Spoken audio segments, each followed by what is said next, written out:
Hare Hare, Hare Krishna, Hare Krishna, Krishna Krishna, Hare Hare, Hare Rama, Hare Rama, Rama Rama, Hare Hare, Hare Krishna, Hare Krishna, Krishna Krishna, Hare Hare, Hare Rama, Hare Rama, Rama Rama, Hare Hare, Hare Krishna, Hare Krishna, Krishna Krishna, Hare Hare, Hare Rama, Hare Rama, Rama Rama, Hare Hare, Hare Krishna, Hare Krishna, Krishna Krishna, Hare Hare, Hare Rama, Hare Rama, Rama Rama, Hare Hare, Hare Krishna, Hare Krishna, Krishna Krishna, Hare Hare, Hare Rama, Hare Rama, Rama Rama, Hare Hare.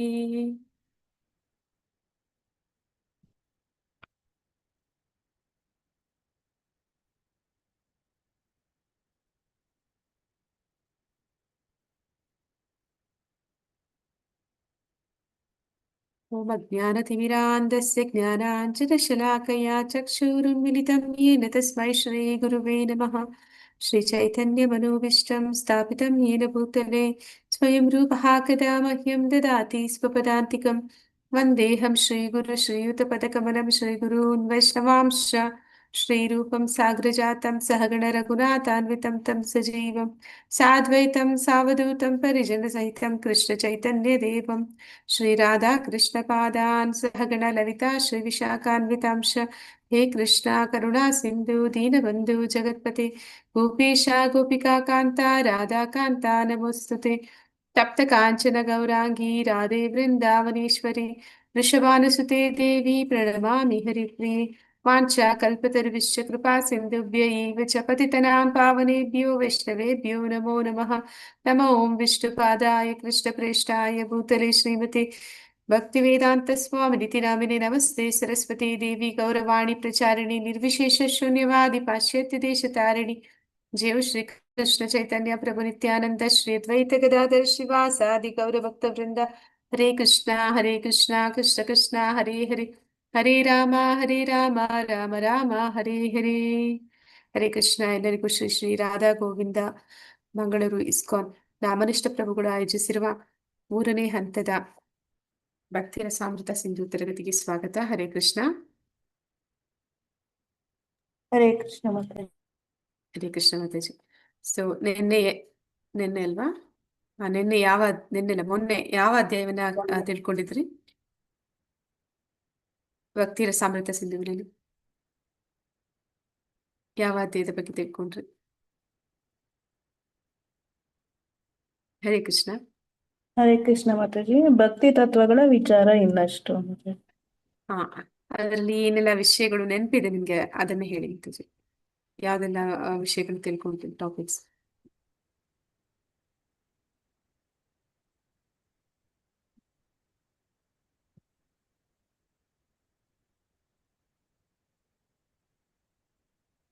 ತುಂಬಾ ದೊಡ್ಡ chapter ಅಲ್ವಾ ಅದು? Hare Krishna Mataji book ಇದೆ ನನ್ನ ಹತ್ರ, ನೋಡ್ಕೊಂಡು ಹೇಳ್ಬೋದು.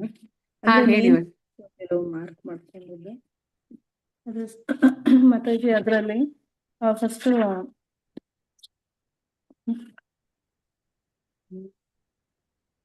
ಅದೇ ನಿಂದನೆ ಬಗ್ಗೆ, ಮತ್ತೆ ತಿಲಕ ಹಾಗೂ ತುಳಸಿ ಮಣಿಗಳು ಯಾವ ರೀತಿ, ಏನಕ್ಕೆ ಯಾವ ತರ ಧರಿಸೋದು ಅಂತ ಎಲ್ಲ ಹೇಳಿದ್ರು.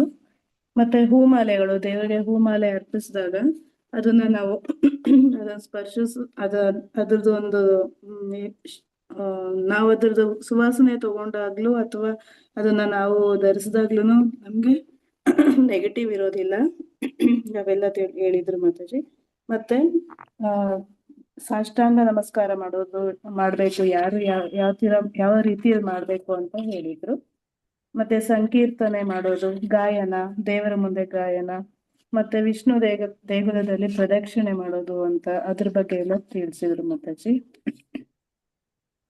ಹರೇ ಕೃಷ್ಣ ಮಾತಾಜಿ. ಹರೇ ಕೃಷ್ಣ ಮಾತಾಜಿ.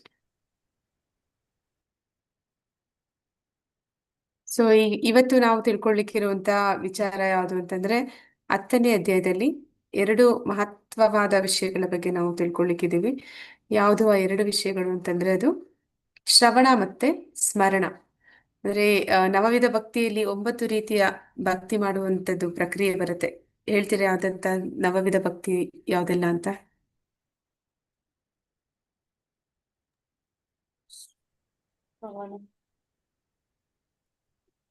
ಶ್ರವಣ, ಕೀರ್ತನ, ಸೇವನ, ಶ್ರವಣ, ಕೀರ್ತನ, ದಾಸ್ಯ, ಓಕೆ. ಸತ್ಯಂ, ಶ್ರವಣ, ಕೀರ್ತನ, ಸ್ಮರಣ, ಆ ಪಾದ ಸೇವನ, ವಂದನ, ದಾಸ್ಯ, ಸಖ್ಯ, ಆತ್ಮನಿವೇದನ. 9 ನವವಿಧ ಭಕ್ತಿಗಳು ಅಂತ ಬರುತ್ತೆ. ಅದರಲ್ಲಿ ಪ್ರಮುಖವಾದದ್ದು 3 ಎಲ್ಲರೂ ಮಾಡ್ಲೇಬೇಕಾಗಿರುವಂತದ್ದು ಅಂತಂದ್ರೆ ಅದು ಶ್ರವಣ, ಕೀರ್ತನ ಮತ್ತೆ ಸ್ಮರಣ. ಅದರಲ್ಲಿ ಮೊದಲನೇ ಒಂದು ಹಂತದಲ್ಲಿ ಬರುವಂತದ್ದು ಅಂದ್ರೆ ಈಗ 9 ವಿಧದ ಭಕ್ತಿಯಲ್ಲಿ ಅಂದ್ರೆ ಈ ಪ್ರಕ್ರಿಯೆಯಲ್ಲಿ ಯಾವ್ದಾದ್ರು ಒಂದನ್ನ ಸರಿಯಾದ ರೀತಿಯಲ್ಲಿ ಮಾಡಿದ್ರು ಕೂಡ ಪರಿಪೂರ್ಣತೆಯನ್ನ ಹೊಂದಲಿಕ್ಕೆ, ಕೃಷ್ಣ ಪ್ರಜ್ಞೆಯಲ್ಲಿ ಪರಿಪೂರ್ಣತೆಯನ್ನ ಹೊಂದಲಿಕ್ಕೆ ಸಾಧ್ಯ ಇದೆ. ಅನೇಕ ಜನ ಅದಕ್ಕೆ ಉದಾಹರಣೆಗಳು ಕೂಡ ಇದ್ದಾರೆ, ಭಕ್ತರ ಉದಾಹರಣೆಗಳು. ಹಾಗೆ ಇಲ್ಲಿ ಇವತ್ತು ನಾವು ತಿಳ್ಕೊಳ್ಳಿಕ್ಕಿರುವಂತದ್ದು 2 ಪ್ರಮುಖವಾದದ್ದು ಯಾವುದು ಅಂದ್ರೆ ಒಂದು ಶ್ರವಣ, ಇನ್ನೊಂದು ಸ್ಮರಣ. ಶ್ರವಣ ಅಂದ್ರೆ ಕೇಳುವಂಥದ್ದು. ಭಗವಂತನನ್ನ ನಾವು ನೇರವಾಗಿ ನೋಡೋದಕ್ಕೆ ಸಾಧ್ಯ ಇದೆಯಾ? ಹರೇ ಕೃಷ್ಣ. ಕಾಣ್ಲಿಕ್ಕೆ ಇಲ್ಲ ಆಗುತ್ತಾ ಮಾತಾಜಿ, ಅವನ? ಇಲ್ಲ ಮಾತಾಜಿ, ಕಾಣಿಸ್ತಾ ಅವನನ್ನ ನಾವು ಹೇಗೆ ತಿಳಿಲಿಕ್ಕೆ ಸಾಧ್ಯ? ನೋಡೋದಕ್ಕೆ ಆಗಲ್ಲ ಅಂದ್ರೆ ಮತ್ತೆ ನಾವು ಶ್ರವಣದಿಂದ ಮಾತ್ರ ಮಾತಾಜಿ ಅದು ಫೀಲ್ ಆಗುತ್ತೆ ಅಲ್ವಾ ಮಾತಾಜಿ? ಅವ್ನಿಗೆ ಶ್ರವಣ. ತುಂಬಾ ಭಗವಂತನ ಬಗ್ಗೆ ಕೇಳಿಸ್ಕೊಂಡಾಗ ಮಾತ್ರ. ಪ್ರಭುಪಾದ್ರು ಏನಂತ ಹೇಳಿದ್ದಾರೆ, ನಾವು ಕಿವಿಗಳಿಂದ ಭಗವಂತನನ್ನ ಕಾಣಬೇಕು ಅಂತ. ಅಂದ್ರೆ ನಮ್ಮನ್ನ ನಾವು ಕಣ್ಣುಗಳಿಂದ ನೋಡೋದಕ್ಕೆ ಯೋಗ್ಯವಾದ ಕಣ್ಣುಗಳು ನಮ್ಮಲ್ಲಿ ಇಲ್ಲ, ಆದ್ರೆ ಕಿವಿಗಳ ಮೂಲಕ ಭಗವಂತನನ್ನ ಕಾಣುವಂಥದ್ದು ಅಂತ. ಅಂದ್ರೆ ಸರಿಯಾದ ಅಧಿಕೃತ ಪರಂಪರೆಯಲ್ಲಿ ಬಂದಂತಹ ಭಗವಂತನ ಭಕ್ತರ ಮೂಲಕ ಅವನ ವಿಚಾರಗಳನ್ನ ಕೇಳುವ ಮೂಲಕ ನಾವು ಅವನನ್ನ ನಮ್ಮ ಹೃದಯದಲ್ಲಿ ಕಾಣಲಿಕ್ಕೆ ಸಾಧ್ಯ ಇದೆ ಅಂತ. ಹಾಗೆ ಈಗ ನಾವು ಆ ಒಂದು ಶ್ರವಣದ ಮಹತ್ವವನ್ನ ಇನ್ನಷ್ಟು ಮತ್ತಷ್ಟು ತಿಳ್ಕೊಳ್ಳಿಕ್ಕೆ ಇದ್ದೀವಿ.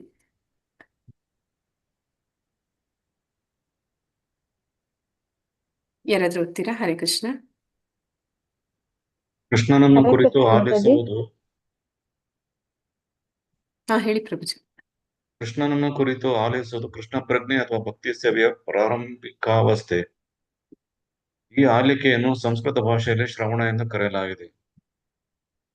ಎಲ್ಲ ಜನರು ಶ್ರವಣ ಮಾಡುವುದಕ್ಕಾಗಿ ಭಕ್ತಿಕೂಟಗಳಿಗೆ ಒಂದು ಸೇರಲು ಅವಕಾಶ ಕೊಡಬೇಕು.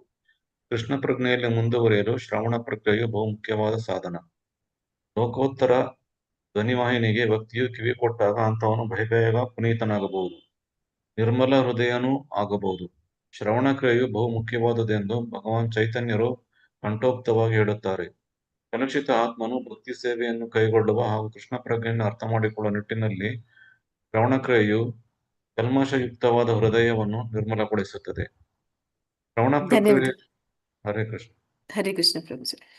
ಅಂದ್ರೆ ಶ್ರವಣ ಅನ್ನುವಂಥದ್ದು ಅದು ಅತಿ ಮುಖ್ಯ ಅಂತ ಇಲ್ಲಿ ಹೇಳ್ತಾರೆ. ಅಂದ್ರೆ ನಾವೇನಾದ್ರೂ ಈಗ ಕೀರ್ತನ ಮಾಡ್ಬೇಕು ಅಂದ್ರೆ ನಾವು ಏನಾದ್ರೂ ಹೇಳ್ಬೇಕು, ಅಲ್ಲಿ ನಾವೇನಾದ್ರೂ ಸ್ವಲ್ಪ ಶ್ರಮ ಪಡ್ತೀವೋ ಏನೋ. ಆದ್ರೆ ಶ್ರವಣ ಅಂತಂದ್ರೆ ನಾವ್ ಏನು ಮಾಡ್ಬೇಕಾಗಿಲ್ಲ.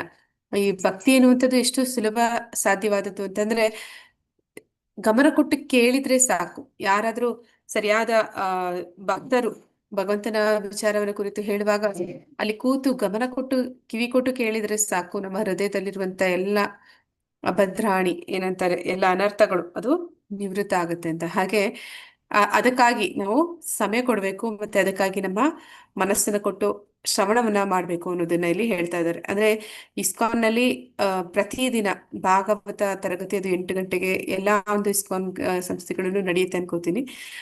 ಆ ಒಂದು ಭಾಗವತವನ್ನ ಅಂದ್ರೆ ಪ್ರತಿದಿನ ನಿತ್ಯಂ ಭಾಗವತ ಸೇವೆ ಅದನ್ನ ಭಕ್ತರ ಮೂಲಕ ನಾವು ಕೇಳೋದ್ರಿಂದ ನಮ್ಮ ಹೃದಯದಲ್ಲಿ ಆ ಭಗವಂತನು ಅತಿ ಬೇಗ ಬಂದು ಕೂತ್ಕೋತಾನೆ. ಅಂದ್ರೆ ಅವನು ಆ ಜಾಗೃತನಾಗ್ತಾನೆ. ಅಂದ್ರೆ ಈಗ ಅವನನ್ನ ನಾವು ಏನ್ ಮಾಡಿದೀವಿ ಅಂತಂದ್ರೆ, ಬದ್ಧಾತ್ಮರು ಯಾರಿದ್ದಾರೆ ಅವರೆಲ್ಲರೂ ಕೂಡ ಭೌತಿಕ ವಿಚಾರಗಳಲ್ಲಿ ಹೆಚ್ಚು ಹೆಚ್ಚು ಮುಳುಗಿದಾಗ ಭಗವಂತ ಹೇಳುತ್ತಾನೆ. ಅಂದ್ರೆ ಆತ್ಮದಲ್ಲಿ ಪರಮಾತ್ಮ ಅವನು ಕೂತಿದ್ದಾನೆ ಆತ್ಮನ ಜೊತೆಯಲ್ಲಿ, ಹೃದಯದಲ್ಲಿ. ಆ ಕ್ಷೀರೋದಕ ಶಾಯಿ ವಿಷ್ಣು ನಮಗೆ ಆ ಏನಂತ ಹೇಳ್ತಾನೆ, ನಿರ್ದೇಶನಗಳನ್ನ ಕೊಡ್ತಾನೆ. ಆದ್ರೆ ನಾವು ಅದನ್ನ ಗಮನ ಇದ್ದಾಗ ಏನ್ ಮಾಡ್ತಾನೆ, ಇವನು ಕೇಳೋದಿಲ್ಲ ಅಂತ ಹೇಳಿ ಅವನು ತನ್ನ ಪಾಡಿಗೆ ಸುಮ್ಮನಾಗ್ತಾನೆ.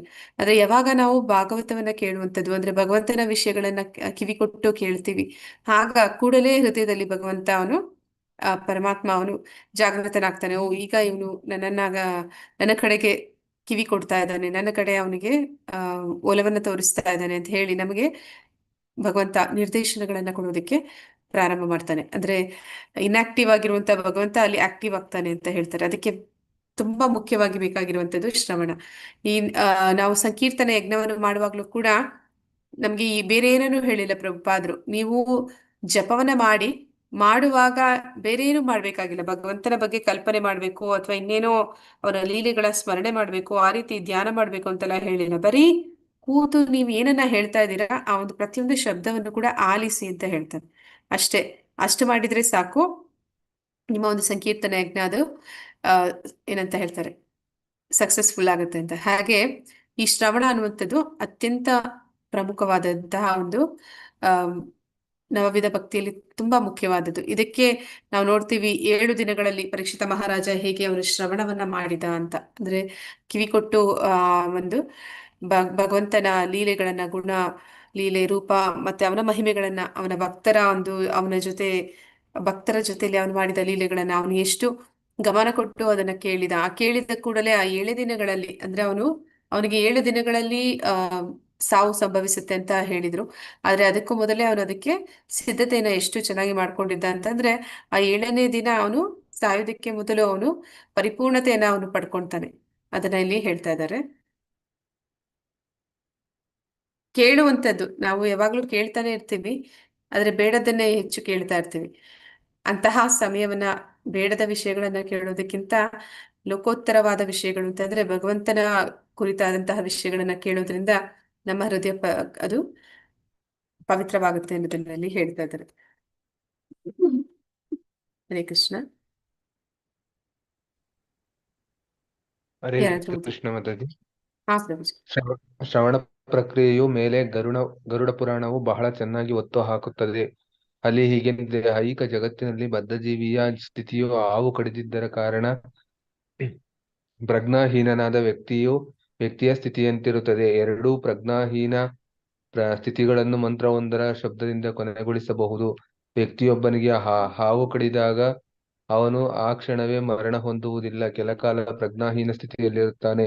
ಈ ಭೌತಿಕ ಜಗತ್ತಿನಲ್ಲಿ ಯಾರೇ ಆಗಲಿ ತನ್ನ ಆತ್ಮ ಹಾಗೂ ಭಗವಂತನೊಂದಿಗೆ ತನಗಿರುವ ನಂಟನ್ನು ಮತ್ತು ತನ್ನ ನಿಜವಾದ ಕರ್ತವ್ಯವನ್ನು ಕುರಿತಂತೆ ಪ್ರತಿಯೊಬ್ಬ ವ್ಯಕ್ತಿಯು ಅಜ್ಞಾನಿಯಾಗಿರುತ್ತಾನಾದ ಕಾರಣ ನಿದ್ರಾವಸ್ಥೆಯಲ್ಲಿರುತ್ತಾನೆ.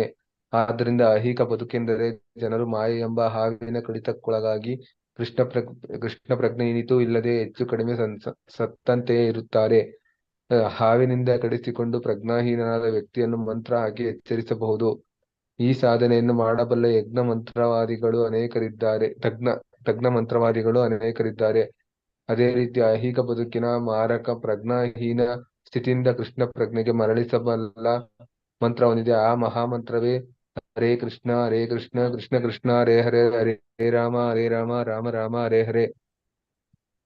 ಶ್ರವಣದ ಮಹತ್ವವನ್ನು ಶುಕಮುನಿಗಳು ಪರೀಕ್ಷಿತ್ ಮಹಾರಾಜನಿಗೆ ತಿಳಿಸುವ ಸಂದರ್ಭವೊಂದು ಶ್ರೀಮದ್ ಭಾಗವತದ 4ನೇ ಸ್ಕಂದದಲ್ಲಿ 21ನೇ ಅಧ್ಯಾಯ ಶ್ಲೋಕ 40 ಬರುತ್ತದೆ. ಶುಕಮುನಿಗಳು ಪ್ರಿಯ ದೊರೆಯೇ ಆಚಾರ್ಯರು ಶ್ರೇಷ್ಠ ಬೋಧಕರು. ಪ್ರಿಯ ದೊರೆಯೇ ಆಚಾರ್ಯರು ಪ್ರಭುವಿನ ಲೋಕೋತ್ತರ ಕಾರ್ಯಗಳ ವಿಷಯಕವಾಗಿ ಉಪನ್ಯಾಸ ಮಾಡುವ ಸ್ಥಳಗಳಲ್ಲಿ ವ್ಯಕ್ತಿಯು ಉಪಸ್ಥಿತನಿರಬೇಕು. ಚಂದ್ರವದನ ಸದೃಶವಾದ ಮುಖಕಾಂತಿಯುಳ್ಳ ಅಂತಹ ಮಹಾಪುರುಷರ ಬಾಯಿಂದ ಹರಿದು ಬರುವ ಜೇನಿನ ಹೊಳೆಯಂತಹ ಮಾತಿಗೆ ಕಿವಿಗೊಡಬೇಕು. ಅಂತಹ ಅಲೌಕಿಕ ವಾಣಿಯನ್ನು ವ್ಯಕ್ತಿಯು ಕಾತರದಿಂದ ಆಲಿಸುತ್ತಲೇ ಇದ್ದರೆ ಅಂತಹವನು ಲೌಕಿಕ ಹಸಿವು, ಬಾಯಾರಿಕೆ, ಭಯ ಹಾಗೂ ಶೋಕಗಳಿಂದಲೂ ಮತ್ತು ಅಸ್ತಿತ್ವದ ಭ್ರಮೆಗಳಿಂದಲೂ ಮುಕ್ತನಾಗುತ್ತಾನೆ ಎಂದು ಹೇಳುತ್ತಾರೆ. ಧನ್ಯವಾದಗಳು ಪ್ರಭುಜಿ. ಇಲ್ಲ ಇಲ್ಲ ಪ್ರಭುಜಿ, ಸಾಕು.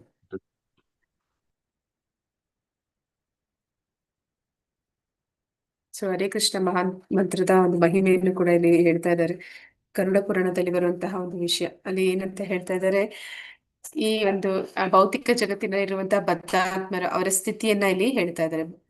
ಈ ಭೌತಿಕ ಜಗತ್ತಿನಲ್ಲಿ ಇರುವಂತಹ ಎಲ್ಲ ಜನರು ಯಾವ ರೀತಿ ಇದ್ದಾರೆ ಅಂತಂದ್ರೆ ಅವರು ಪ್ರಜ್ಞಾಹೀನರಾಗಿದ್ದಾರೆ ಅಂತ ಹೇಳ್ತಾ ಇದ್ದಾರೆ. ಎಂತಹ ಪ್ರಜ್ಞೆ, ನಿಜವಾಗ್ಲೂ ಎಲ್ಲರೂ ಪ್ರಜ್ಞಾಹೀನರಾಗಿದ್ದಾರಾ? ಹರೇ ಕೃಷ್ಣ. ಭೌತಿಕ ಜಗತ್ತಿನಲ್ಲಿ ಎಲ್ಲರೂ ಪ್ರಜ್ಞಾಹೀನರಾಗಿದ್ದಾರಾ? ಹೌದು ಎಲ್ಲರೂ ಮಾತಾಜಿ, ಇಲ್ಲ ಮಾತಾಜಿ. ಮಾತಾಜಿ. ಎಲ್ಲರೂ ಇದ್ರೆ ಕೃಷ್ಣ ಪ್ರಜ್ಞೆಯಲ್ಲಿ ಇರೋರು ಬಿಟ್ಟು ಬೇರೆಯವರು ಮಾತಾಜಿ. ಹಾ, ಹೇಗೆ ಅವರು ಪ್ರಜ್ಞಾಹೀನರಾಗಿದ್ದಾರೆ ಅಂತಂದ್ರೆ ಯಾವ ಪ್ರಜ್ಞೆಯನ್ನ ಅವ್ರು ಕಳ್ಕೊಂಡಿದ್ದಾರೆ?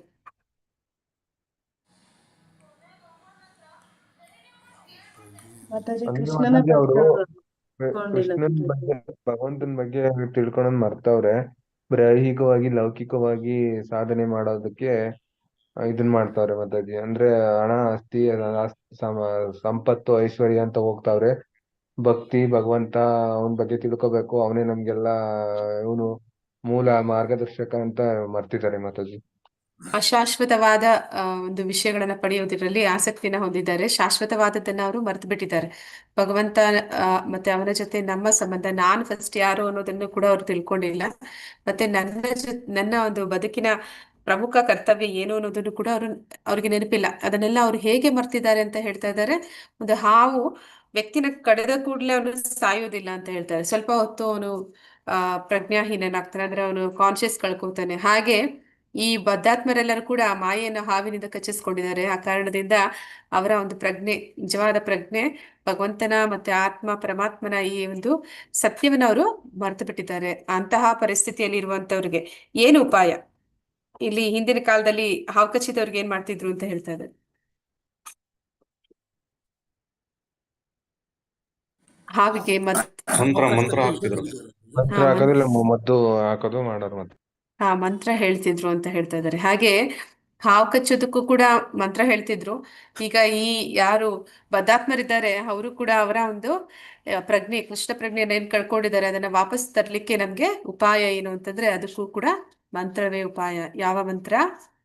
ಹರೇ ಕೃಷ್ಣ ಮಹಾಮಂತ್ರ ಮಾತಾಜಿ. ಹರೇ ಕೃಷ್ಣ ಮಹಾಮಂತ್ರ. ಹರೇ ಕೃಷ್ಣ ಕೃಷ್ಣ ಕೃಷ್ಣ ಹರೇ ಹರೇ, ಹರೇ ರಾಮ ರಾಮ ರಾಮ ಹರೇ ಹರೇ. ಈ ಮಂತ್ರವನ್ನ ನಾವು ಪ್ರತಿದಿನ ಜಪ ಮಾಡೋದ್ರಿಂದ ಏನಾಗುತ್ತೆ ಅಂತಂದ್ರೆ ನಾವು ಏನ್ ಕಳ್ಕೊಂಡಿದೀವಿ ಪ್ರಜ್ಞೆ, ಅದನ್ನ ನಾವು ಮತ್ತೆ ಪಡಿಲಿಕ್ಕೆ ಸಾಧ್ಯ ಇದೆ. ಅದನ್ನ ಇಲ್ಲಿ ತಿಳಿಸ್ತಾ ಇದ್ದಾರೆ.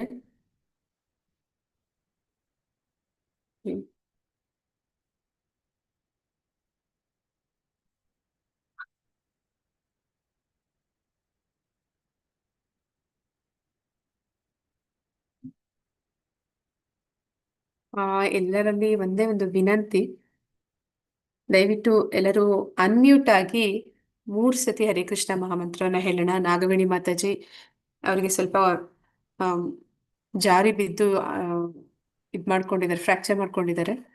ಒಂದ್ಸತಿ ಹೇಳ್ಬಿಡೋಣ. ಹರೇ ಕೃಷ್ಣ ಕೃಷ್ಣ ಕೃಷ್ಣ ಹರೇ ಹರೇ, ರಾಮ ರಾಮ ರಾಮ ಹರೇ ಹರೇ. ಹರೇ ಕೃಷ್ಣ ಕೃಷ್ಣ ಕೃಷ್ಣ ಹರೇ ಹರೇ, ರಾಮ ರಾಮ ರಾಮ ಹರೇ ಹರೇ. ಕೃಷ್ಣ ಕೃಷ್ಣ ಕೃಷ್ಣ ಹರೇ ಹರೇ, ಹರೇ ರಾಮ ರಾಮ ಹರೇ ಹರೇ. ಹರೇ ಕೃಷ್ಣ ಕೃಷ್ಣ ಕೃಷ್ಣ ಹರೇ ಹರೇ, ಹರೇ ರಾಮ ರಾಮ ರಾಮ ಹರೇ ಹರೇ. ಎಲ್ಲರಿಗೂ ತುಂಬಾ ತುಂಬಾ ಧನ್ಯವಾದಗಳು. ಮಾತಾಜಿ ತುಂಬಾ ಸೇವೆ ಮಾಡ್ತಾರೆ. ಅಂದ್ರೆ ಕನ್ನಡ ಡಿಪಾರ್ಟ್ಮೆಂಟ್ ಯಾವಾಗ ಯಾವ ಸಮಯದಲ್ಲಿ ಬೇಕಿದ್ರು ಅವರು ರೆಡಿ ಇರ್ತಾರೆ. ಏನಾದ್ರೂ ನಮ್ಗೆ ಪ್ರಾಬ್ಲಮ್ ಅಂದ್ರೆ ಮಾತಾಜಿ ಇರ್ತಾರೆ ಅಂತ ಧೈರ್ಯ ಇರುತ್ತೆ. ಈಗ ಸ್ವಲ್ಪ ಅವ್ರಿಗೆ ಹುಷಾರ್ ತಪ್ಪಿರೋದ್ರಿಂದ ಭಗವಂತ ಬೇಗ ಅವರನ್ನ ರೆಡಿ ಮಾಡಿ, ಅಂದ್ರೆ ಹುಷಾರಾಗ್ಲಿ ಅವರು ಅಂತ ಕೇಳ್ಕೊಳ್ಳೋಣ. ಏನಾಯ್ತು ಮಾತಾಜಿ? ಅವರು ಜಾರ್ ಬಿದ್ದಿದ್ದಾರೆ ಪ್ರಭುಜಿ. ಎಲ್ಲಿ ದೇವಸ್ಥಾನದಲ್ಲ ಮನೆಯಲ್ಲ ಮಾತಾಜಿ? ಮನೇಲಿ. ಹಾ ಮಾತಾಜಿ. ನೆನ್ನೆನ ಮಾತಾಜಿ, ನೆನ್ನೆನ ಮೊನ್ನೆನ? ಟೆಂಪಲ್ಗೆ ಬೇಗ ಹೋಗ್ಬೇಕು ಅಂತ ನೆಲ ಒರೆಸ್ತಾ ಇದ್ರಂತೆ, ಜಾರಿ ಬಿದ್ರಂತೆ. ಹಾ ಮಾತಾಜಿ. ಹರೇ ಕೃಷ್ಣ ಓಕೆ, ಹರೇ ಕೃಷ್ಣ. ಈಗ ಅದನ್ನೇ ಇಲ್ಲಿ ಹೇಳ್ತಾ ಇದ್ದಾರೆ. ಪರೀಕ್ಷಿತ ಮಹಾರಾಜನ ಒಂದು ವಿಷಯವನ್ನ ಹೇಳ್ತಾ ಇದ್ದಾರೆ. ಭಾಗವತದಲ್ಲಿ ಬಂದಿರುವಂತಹ ಒಂದು ವಿಷಯ ಇಲ್ಲಿ ಏನಂತ ಹೇಳ್ತಾರೆ ಅಂದ್ರೆ, ಯಾರು ಪ್ರತಿದಿನ ಭಗವಂತನ ವಿಷಯವನ್ನ ಭಗವಂತನ ಭಕ್ತರ ಮೂಲಕ ಕೇಳ್ತಾರೆ, ಸದಾ ಕೇಳ್ತಾರೆ. ಮತ್ತೆ ಆ ರೀತಿ ಕೇಳುವಂತವರು ಆ ಪ್ರತಿದಿನ ಅಂದ್ರೆ ಗಮನ ಕೊಟ್ಟು ಕೇಳಿದಾಗ ಏನಾಗುತ್ತೆ ಅಂತಂದ್ರೆ, ಇಲ್ಲಿ ನಾವು ನೋಡ್ತೀವಿ 7 ದಿನ ಪರೀಕ್ಷಿತ ಮಹಾರಾಜ ಅವನು ಯಾವ ರೀತಿ ಆ ಈ ಒಂದು ಭಾಗವತವನ್ನ ಕೇಳಿದ. ಯಾರಿಗಾದ್ರೂ ಗೊತ್ತಿದ್ಯಾ ಈ 7 ದಿನ ಅವನು ಏನ್ ಮಾಡ್ದ ಅಂತ?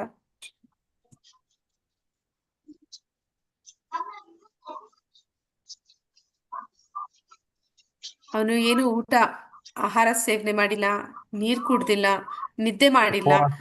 ಉಪವಾಸದಿಂದ ಹಾ ನಿದ್ದೆ, ನೀರು, ಉಪವಾಸ ಅಂದ್ರೆ ನಿದ್ದೆ ಇಲ್ದಲೆ ಭಾಗವತ ಕೇಳಿದ್ದು ಮಾತಾಜಿ ಅವರು. ಗಂಗಾ ಶುಕಮುನಿಗಳು ನದಿ ತೀರದಲ್ಲಿ, ಗಂಗಾ ನದಿ ತೀರದಲ್ಲಿ. ಶುಕಮುನಿಗಳು ಮತ್ತೆ ಪರೀಕ್ಷಿತ ಮಹಾರಾಜ ಇಬ್ರು ಅದೇ ರೀತಿ ಅವರು 7 ದಿನನು ಊಟ ಮಾಡದೆ, ನೀರು ಕೂಡ ಕುಡಿದೆ, ನಿದ್ದೆ ಕೂಡ ಮಾಡದೆ ಅವರು ಭಾಗವತವನ್ನ ಒಬ್ರು ಕೀರ್ತನ ಹೇಳಿದ್ರು, ಇನ್ನೊಬ್ರು ಶ್ರವಣ ಅಂದ್ರೆ ಅದನ್ನ ಗಮನ ಕೊಟ್ಟು ಕೇಳಿದ್ರು. ಆ ರೀತಿ ಕೇಳುವವರಿಗೆ ಇಲ್ಲಿ ಹೇಳ್ತಾ ಇದ್ದಾರೆ ಲೌಕಿಕ ಹಸಿವು ಅಂದ್ರೆ ನಾವು ಕೂಡ ಆ ರೀತಿ ಶುದ್ಧ ಭಕ್ತರ ಮೂಲಕ ಅದನ್ನ ಆ ಅಮೃತದ ಒಂದು ಹೊಳೆ ಏನು ಹರಿದು ಬರುತ್ತೆ ಅದನ್ನ ಕಿವಿಗಳ ಮೂಲಕ ಆಲಿಸಿದಾಗ ಏನಾಗುತ್ತೆ, ನಮ್ಮ ಲೌಕಿಕ ಹಸಿವು, ಬಾಯಾರಿಕೆ, ಭಯ ಮತ್ತೆ ಶೋಕ ಮತ್ತೆ ಈ ಒಂದು ಅಸ್ತಿತ್ವದ ಭ್ರಮೆ ಏನಿದೆ, ಈ ಒಂದು ಅಜ್ಞಾನದಲ್ಲಿ ನಾವೇನಿದೀವಿ ಅದೆಲ್ಲವೂ ಕೂಡ ಅದರಿಂದ ನಾವು ಮುಕ್ತರಾಗೋದಕ್ಕೆ ಸಾಧ್ಯ ಇದೆ ಅಂತ. ಇವತ್ತು ಏಕಾದಶಿ ಉಪವಾಸ. ಹರೇ ಕೃಷ್ಣ. ಯಾರೆಲ್ಲ ಉಪವಾಸ ಇದ್ದೀರಿ ಇವತ್ತು? ಹರೇ ಕೃಷ್ಣ ಮಾತಾಜಿ. ನಾನಿದ್ದೀನಿ ಮಾತಾಜಿ. ಹರೇ ಕೃಷ್ಣ ಪ್ರಭುಜಿ. ರೈಸ್ ಆದ್ರೆ ತಿಂದಿಲ್ಲ ಮಾತಾಜಿ. ಹಾ ಈ ಇಸ್ಕಾನ್ಗೆ ಸೇರೋದಕ್ಕೆ ಮುಂಚೆ ನೀವು ಉಪವಾಸ ಮಾಡ್ತಿದ್ರ? ಹರೇ ಕೃಷ್ಣ. ಮಾಡ್ತಿದ್ದೆ ಮಾತಾಜಿ, ಮಾಡ್ತಿದ್ದೆ. ಇದು ಸಂಕಷ್ಟಿ, ಅಂಗಾರಕ ಸಂಕಷ್ಟಿ ಬಂದಾಗ ಉಪವಾಸ ಮಾಡ್ತಿದ್ದೆ. ಏಕಾದಶಿ ಉಪವಾಸ ಮಾಡ್ತಿದ್ದೆ ಮಾತಾಜಿ. ಅಂದ್ರೆ ಏಕಾದಶಿ ಉಪವಾಸ ಮಾಡ್ತೀವಿ ಮಾತಾಜಿ. ತಿಂಗಳಿಗೆ ಮಂತ್ಲಿ 15 ದಿವಸಕ್ಕೊಂದ್ಸಲ 2 ಏಕಾದಶಿ ಬರುತ್ತಲ್ಲ, ಅದ್ ಮಾಡ್ತಿರ್ಲಿಲ್ಲ ಮಾತಾಜಿ. ಈಗ ಮಾಡ್ತಾ ಇದೀವಿ ಮಾತಾಜಿ. ಹಾ ಮಾತಾಜಿ. ಅಂದ್ರೆ ನಮ್ಗೆ ಆ ಒಂದು ಶಕ್ತಿ ಹೇಗೆ ಬರುತ್ತೆ, ಹಸಿವು ಬಾಯಾರಿಕೆ ಆಗೋದಿಲ್ಲ ಏಕಾದಶಿ ಮಾಡ್ಬೇಕಂದ್ರೆ. ಅಂದ್ರೆ ಭಗವಂತನ ಮೇಲೆ ಅದು ಏನು ನಮ್ಗೆ ಶ್ರದ್ಧೆ ಇದೆ, ಭಕ್ತಿ ಇದೆ, ಅದು ನಮ್ಗೆ ಆ ಒಂದು ಶಕ್ತಿಯನ್ನು ಕೊಡುತ್ತೆ. ಹಾಗೆ ನಮ್ಗೆ ಈ ಒಂದು ಭಯಾಶೋಕ ಅಂದ್ರೆ ನಮ್ಗೆ ಈ ಲೌಕಿಕ ದೇಹ ಭಾವನೆಯಲ್ಲಿದ್ದಾಗ ನಮ್ಗೆ ಅಸ್ತಿತ್ವದ ಒಂದು ಹೋರಾಟ ನಡೀತಾ ಇರುತ್ತೆ. ಅಂದ್ರೆ ನಾನು ಇನ್ನೂ ಸಂಪಾದನೆ ಮಾಡ್ಬೇಕು, ಇನ್ನೂ ಹಣ ಗಳಿಸ್ಬೇಕು, ಸಮಾಜದಲ್ಲಿ ಹೆಸರು ತೆಗಿಬೇಕು, ಮತ್ತೆ ನನ್ನ ಒಂದು ಕುಟುಂಬ ಇನ್ನೂ ಮುಂದುವರಿಬೇಕು. ಹೀಗೆ ಅದರ ಪ್ರಯತ್ನದಲ್ಲಿಯೇ ನಮ್ಮ ಇಡೀ ಜೀವನ ಅದು ಕಳೆದೋಗುತ್ತೆ. ಮತ್ತೆ ಆ ಒಂದು ಪ್ರಯತ್ನದಲ್ಲಿ ನಾವು ಯಾವಾಗ್ಲೂ ಕೂಡ ಸಂತೋಷವಾಗಿರೋದಕ್ಕೆ ಸಾಧ್ಯ ಇಲ್ಲ. ಯಾರು ಕೃಷ್ಣನನ್ನ ಮರ್ತಿದ್ದಾರೆ ಅವ್ರು ಯಾವಾಗ್ಲೂ 2 ವಿಷಯಗಳಲ್ಲೇ ಮುಳುಗಿರ್ತಾರೆ. ಒಂದು ಭಯ ಇರುತ್ತೆ, ಇನ್ನೊಂದು ಶೋಕ, ದುಃಖ ಅನ್ನೋದು ಅದು ಕಟ್ಟಿಟ್ಟ ಬುದ್ಧಿ. ಹಾಗೆ ಇವುಗಳಿಂದ ನಾವು ಹೊರಗಡೆ ಬರ್ಬೇಕು ಅಂತಂದ್ರೆ ಭಗವಂತನ ಒಂದು ಗುಣಗಾನವನ್ನ, ಅವನ ಒಂದು ಮಹಿಮೆಗಳನ್ನ, ಅವನ ಭಕ್ತರ ಜೊತೆ ಅವನು ನಡೆಸಿದ ಲೀಲೆಗಳನ್ನ ನಾವು ಶ್ರವಣ ಮಾಡಬೇಕು. ಪ್ರತಿದಿನ ಅದನ್ನ ತಪ್ಪದೆ ಮಾಡಬೇಕು. ಸರಿಯಾದ ಭಕ್ತರ ಮೂಲಕ ಅದನ್ನು ಕೇಳಬೇಕು. ಅದರಿಂದ ನಾವು ಇವುಗಳಿಂದ ಹೊರಗಡೆ ಬರೋದಕ್ಕೆ ಸಾಧ್ಯ ಆಗುತ್ತೆ ಅನ್ನೋದನ್ನಲ್ಲಿ ಹೇಳ್ತಾ ಇದ್ದಾರೆ. ಹರೇ ಕೃಷ್ಣ ಹರೇ ಮಾತಾಜಿ. ಕೃಷ್ಣ. ಹಾ ಮಾತಾಜಿ. ಒಬ್ರು ಇದ್ದಾರೆ, ಅವ್ರಿಗೆ ಫಸ್ಟ್ ಕ್ಲಾಸಸ್ ಬೇಕಾಗಿತ್ತು, ಅದು ಆನ್ಲೈನ್ದು.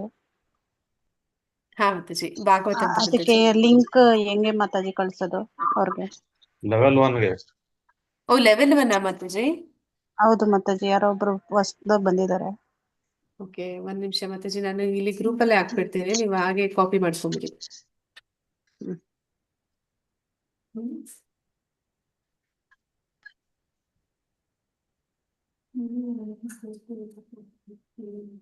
ಈಗಾಗಲೇ ಸ್ಟಾರ್ಟ್ ಆಗಿರ್ಬೇಕು.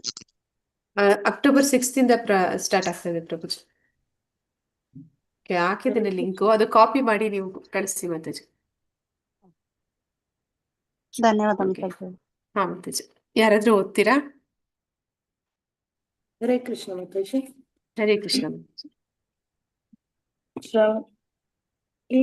ಈ ಕಲಿಯುಗದಲ್ಲಿ ಶ್ರವಣವೇ ಆತ್ಮ ಸಾಕ್ಷಾತ್ಕಾರದ ಮಾರ್ಗವೆಂಬುದನ್ನು ಶ್ರೀ ಚೈತನ್ಯ ಮಹಾಪ್ರಭುಗಳು ಕೂಡ ಪ್ರತಿಪಾದಿಸಿದ್ದಾರೆ. ಪರಂಪರಾಗತ ಪದ್ಧತಿಯಂತೆ ನಡೆಸುವ ವೇದಾಧ್ಯಯವನ್ನಾಗಲಿ ನಿಯಂತ್ರಕ ತತ್ವಗಳ ಪಾಲನೆಯನ್ನಾಗಲಿ ಈ ಯುಗದಲ್ಲಿ ಮಾಡುವುದು ಕಷ್ಟ. ಆದಾಗ್ಯೂ ಮಹಾನ್ ಭಕ್ತರು, ಆಚಾರ್ಯರು ಉಚ್ಚರಿಸುವ ಶಬ್ದವನ್ನು ವ್ಯಕ್ತಿಯು ಆಲಿಸಿದರೆ ಅದು ಅವನಿಗೆ ಎಲ್ಲ ಐಹಿಕ ಕಲ್ಮಶಗಳಿಂದಲೂ ಬಿಡುಗಡೆ ನೀಡುತ್ತದೆ. ಆದ್ದರಿಂದ ವಾಸ್ತವವಾಗಿಯೂ ಭಗವದ್ಭಕ್ತರಾದ ಪ್ರಮಾಣಭೂತರ ಮಾತುಗಳಿಗೆ ಕಿವಿಗೊಡಬೇಕೆಂಬುದು ಚೈತನ್ಯ ಮಹಾಪ್ರಭುಗಳ ಪ್ರತಿಪಾದನೆಯಾಗಿದೆ. ವೃತ್ತಿನಿರತ ಪ್ರವಚನಕಾರರ ಉಪನ್ಯಾಸಗಳಿಗೆ ಕಿವಿಗೊಡುವುದು ಪ್ರಯೋಜನಕ್ಕೆ ಬರುವುದಿಲ್ಲ. ನಿಜವಾಗಿಯೂ ಸಾಕ್ಷಾತ್ಕೃತರಾದ ಜನರ ಬಾಯಿಯಿಂದ ಬಂದದ್ದನ್ನು ಶ್ರವಣ ಮಾಡಿದಾಗ ಆ ಸವಿಜೇನಿನ ಹೊಳೆಗಳು ಚಂದ್ರಮಂಡಲದಲ್ಲಿನ ನದಿಗಳ ಮಂಜುಳ ನಾದದಂತೆ ನಮ್ಮ ಕಿವಿಗಳಿಗೆ ಹಿತಕರವಾಗಿರುತ್ತವೆ. ಈ ಶ್ಲೋಕದಲ್ಲಿ ಬಳಸಲಾಗಿರುವ ಉಪಮೆ ಇದು. ಧನ್ಯವಾದ ಮಾತಾಜಿ ಮಾತಾಜಿ. ಹರೇ ಕೃಷ್ಣ. ಹರೇ ಕೃಷ್ಣ ಮಾತಾಜಿ. ಅಂದ್ರೆ ಇಲ್ಲಿ ಚೈತನ್ಯ ಮಹಾಪ್ರಭುಗಳು ಕೂಡ ಅಂದ್ರೆ ಎಲ್ಲರೂ ಕೂಡ ಹೇಳ್ತಾರೆ ಏನಂತಂದ್ರೆ ನಮಗೆ ಈ ಒಂದು ವೇದಾಧ್ಯಯನ ಏನು 4 ವೇದಗಳನ್ನ ವಿಂಗಡಿಸಿದ್ದಾರೆ ವೇದವ್ಯಾಸರು. ಆ 4 ವೇದಗಳನ್ನು ಕೂಡ ಯಾರಾದ್ರೂ ಪೂರ್ತಿಯಾಗಿ ಓದಿ ಮುಗಿಸ್ಬೇಕಂದ್ರೆ ಈ ಒಂದು ಜನ್ಮ ಈ ಆಯಸ್ಸು ನಮ್ಗೆ ಇದು ಸಾಲೋದಿಲ್ಲ. ಅದೇ ರೀತಿಯಲ್ಲಿ ಈ ಒಂದು ಅಷ್ಟಾಂಗ ಯೋಗ ನಿಯಂತ್ರಕ ತತ್ವಗಳು ಅಂತಂದ್ರೆ ಯಮ ನಿಯಮಗಳನ್ನ ಪಾಲನೆ ಮಾಡ್ತಾ ಅಷ್ಟಾಂಗ ಯೋಗ ಮಾಡ್ಬೇಕು ಅಂದ್ರೂ ಕೂಡ ನಮಗೆ ಅದು ಅಷ್ಟು ಸುಲಭ ಸಾಧ್ಯ ಇಲ್ಲ. ಆದ್ರೆ ಈ ಕಲಿಯುಗಕ್ಕೆ ಹೇಳಿರುವಂತದ್ದು ಒಂದೇ, ಆ ಸಂಕೀರ್ತನೆ ಯಜ್ಞವನ್ನ ಮಾಡ್ಬೇಕು ಅಂತ. ಸಂಕೀರ್ತನೆ ಯಜ್ಞ ಅಂದ್ರೆ ಯಾವ ರೀತಿ ಮಾಡ್ಬೇಕು ಅಂದ್ರೆ ನಾವು ಹೇಳುವ ಮಂತ್ರವನ್ನ ನಾವು ಗಮನ ಕೊಟ್ಟು ಆಲಿಸ್ಬೇಕು ಅನ್ನುವಂಥದ್ದು. ಅದನ್ನ ಇಲ್ಲಿ ಹೇಳ್ತಾ ಇದ್ದಾರೆ. ಅಷ್ಟು ಮಾತ್ರ ಅಲ್ಲ, ಮತ್ತೆ ಯಾರು ಆಚಾರ್ಯರಿದ್ದಾರೆ, ಯಾರು ಭಗವಂತನ ಶುದ್ಧ ಭಕ್ತರಿದ್ದಾರೆ, ಯಾರು ಆ ಒಂದು ಭಗವಂತನ ಏನೆಲ್ಲ ಭಗವಂತ ಅವನ ಒಂದು ಶಾಸ್ತ್ರಗಳ ಮೂಲಕ ತಿಳಿಸ್ಕೊಟ್ಟಿದ್ದಾನೆ ಅದನ್ನ ಜೀವನದಲ್ಲಿ ಕಾರ್ಯರೂಪಕ್ಕೆ ತಂದು ಅದನ್ನ ಜೀವನದಲ್ಲಿ ಸಾಕ್ಷಾತ್ಕರಿಸಿಕೊಂಡಿದ್ದಾರೆ, ಅಂತಹ ವ್ಯಕ್ತಿಗಳಿಂದ ಅವರನ್ನೇ ಇಲ್ಲಿ ಪ್ರಮಾಣಭೂತರು ಅಂತ ಹೇಳ್ತಾ ಇದ್ದಾರೆ. ಅಂತವರ ಬಾಯಿಂದ ಬರುವಂತಹ ಜೇನಿನ ಹೊಳೆ, ಅವರ ಹೇಳುವಂತಹ ಒಂದು ಭಗವಂತನ ವಿಚಾರಗಳು ಒಂದು ಜೇನಿನ ಹೊಳೆಗೆ ಹೋಲಿಸ್ತಿದ್ದಾರೆ. ಅವರ ಮೂಲಕ ಅದನ್ನ ಕೇಳಬೇಕು. ಇನ್ನು ಅನೇಕ ಜನ ಇದ್ದಾರೆ. ಅಂದ್ರೆ ಪರೀಕ್ಷಿತ ಮಹಾರಾಜ ಮತ್ತೆ ಶುಕ ಮುನಿಗಳು ಅದನ್ನ 7 ದಿನದಲ್ಲಿ ಹೇಳಿದ್ರು. ಅದೇ ರೀತಿ ಅವರು ಭಾಗವತ ಸಪ್ತಾಹ ಅಂತ ಮಾಡ್ತಾರೆ. ಅಂದ್ರೆ 7 ದಿನ ಭಾಗವತವನ್ನ ಹೇಳುವಂಥದ್ದು. ಅಂದ್ರೆ ಪರಿಪೂರ್ಣವಾಗಿ ಅವರು ಪರೀಕ್ಷಿತ ಮಹಾರಾಜ ಅಥವಾ ಶುಕಮುನಿಗಳ ಹಾಗೆ ಉಪವಾಸ ನಿದ್ದೆ ಮಾಡ್ಕೊಂಡು ನೀರು ಕೂಡ ಕುಡಿದೆ ಅದನ್ನ ಹೇಳೋದು ಕೇಳೋದು ಅಲ್ಲ. ಕೆಲವು ಸಮಯ ಅವರು ಬಂದು ಹೇಳುವಂಥದ್ದು. ಅಂದ್ರೆ ಅದು ಎಷ್ಟು 12 ಸ್ಕಂದಗಳಿದೆ. ಅದನ್ನ ಅವರು ಅದರಲ್ಲಿ ಪರಿಪೂರ್ಣವಾಗಿ ಎಲ್ಲಾ ಶ್ಲೋಕಗಳನ್ನು ಹೇಳೋದಿಲ್ಲ. ಅವ್ರು ಏನ್ ಮಾಡ್ತಾರೆ, ವೃತ್ತಿ ನಿರತರು ಅಂತ ಇಲ್ಲಿ ಹೇಳ್ತಾ ಇದ್ದಾರೆ. ಅಂದ್ರೆ ಅವರು ಹಣಕ್ಕಾಗಿ ಮಾಡುವಂತಹದ್ದು, ಅದು ಅವರ ಕೆಲಸ ಅನ್ನೋ ರೀತಿಯಲ್ಲಿ ಅವರು ಮಾಡ್ತಾರೆ. ಅಂತವರ ಮೂಲಕ ಇದನ್ನ ನಾವು ಕೇಳಿದ್ರೆ ಏನು ಪ್ರಯೋಜನ ಇಲ್ಲ.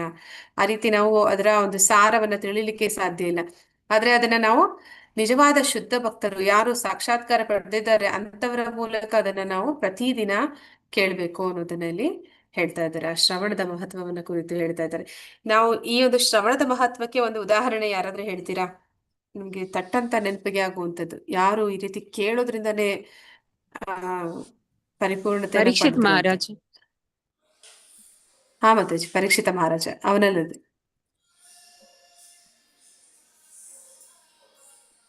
ಯಾರು ಈ ರೀತಿ ಗಮನ ಕೊಟ್ಟು ಕೇಳಿದ್ರು? ಮಾತಾಜಿ ಕ್ವಶನ್ ಅರ್ಥ ಆಗ್ಲಿಲ್ಲ.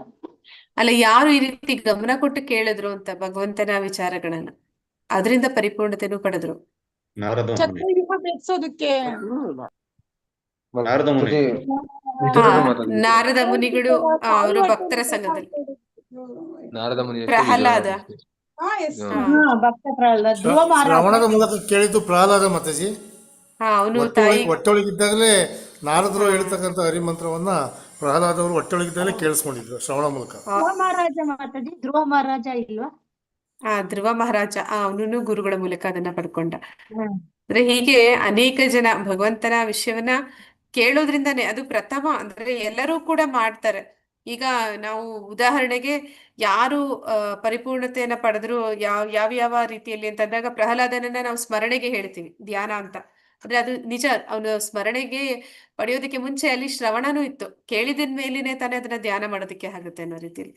ಹಾಗೆ 9ರಲ್ಲಿ 3 ಪ್ರತಿಯೊಬ್ಬರು ಕೂಡ ಮಾಡ್ತೀವಿ, ಮಾಡ್ಲಿಕ್ಕೆ ಆಗತ್ತೆ. ಎಲ್ಲರೂ ಕೂಡ ಮಾಡೋದಕ್ಕೆ ಪ್ರಯತ್ನ ಪಡ್ಬೋದು. ಶ್ರವಣ, ಕೀರ್ತನ, ಸ್ಮರಣ. ಉಳಿದ 6 ಏನಿದೆ, ಪಾದ ಸೇವನ, ವಂದನ, ಇವೆಲ್ಲವೂ ಕೂಡ ನಮ್ಗೆ ಅಷ್ಟು ಭಾಗ್ಯ ಸಿಕ್ಬೇಕು ಅಂದ್ರೆ ಲಕ್ಷ್ಮಿ ಪಾದ ಸೇವನ ಮಾಡಿದ್ಲು. ಆ ರೀತಿ ನಾವು ಪಾದ ಸೇವನ ಮಾಡುವಂಥದ್ದು ಅಷ್ಟು ಸುಲಭ ಸಾಧ್ಯ ಅಲ್ಲ.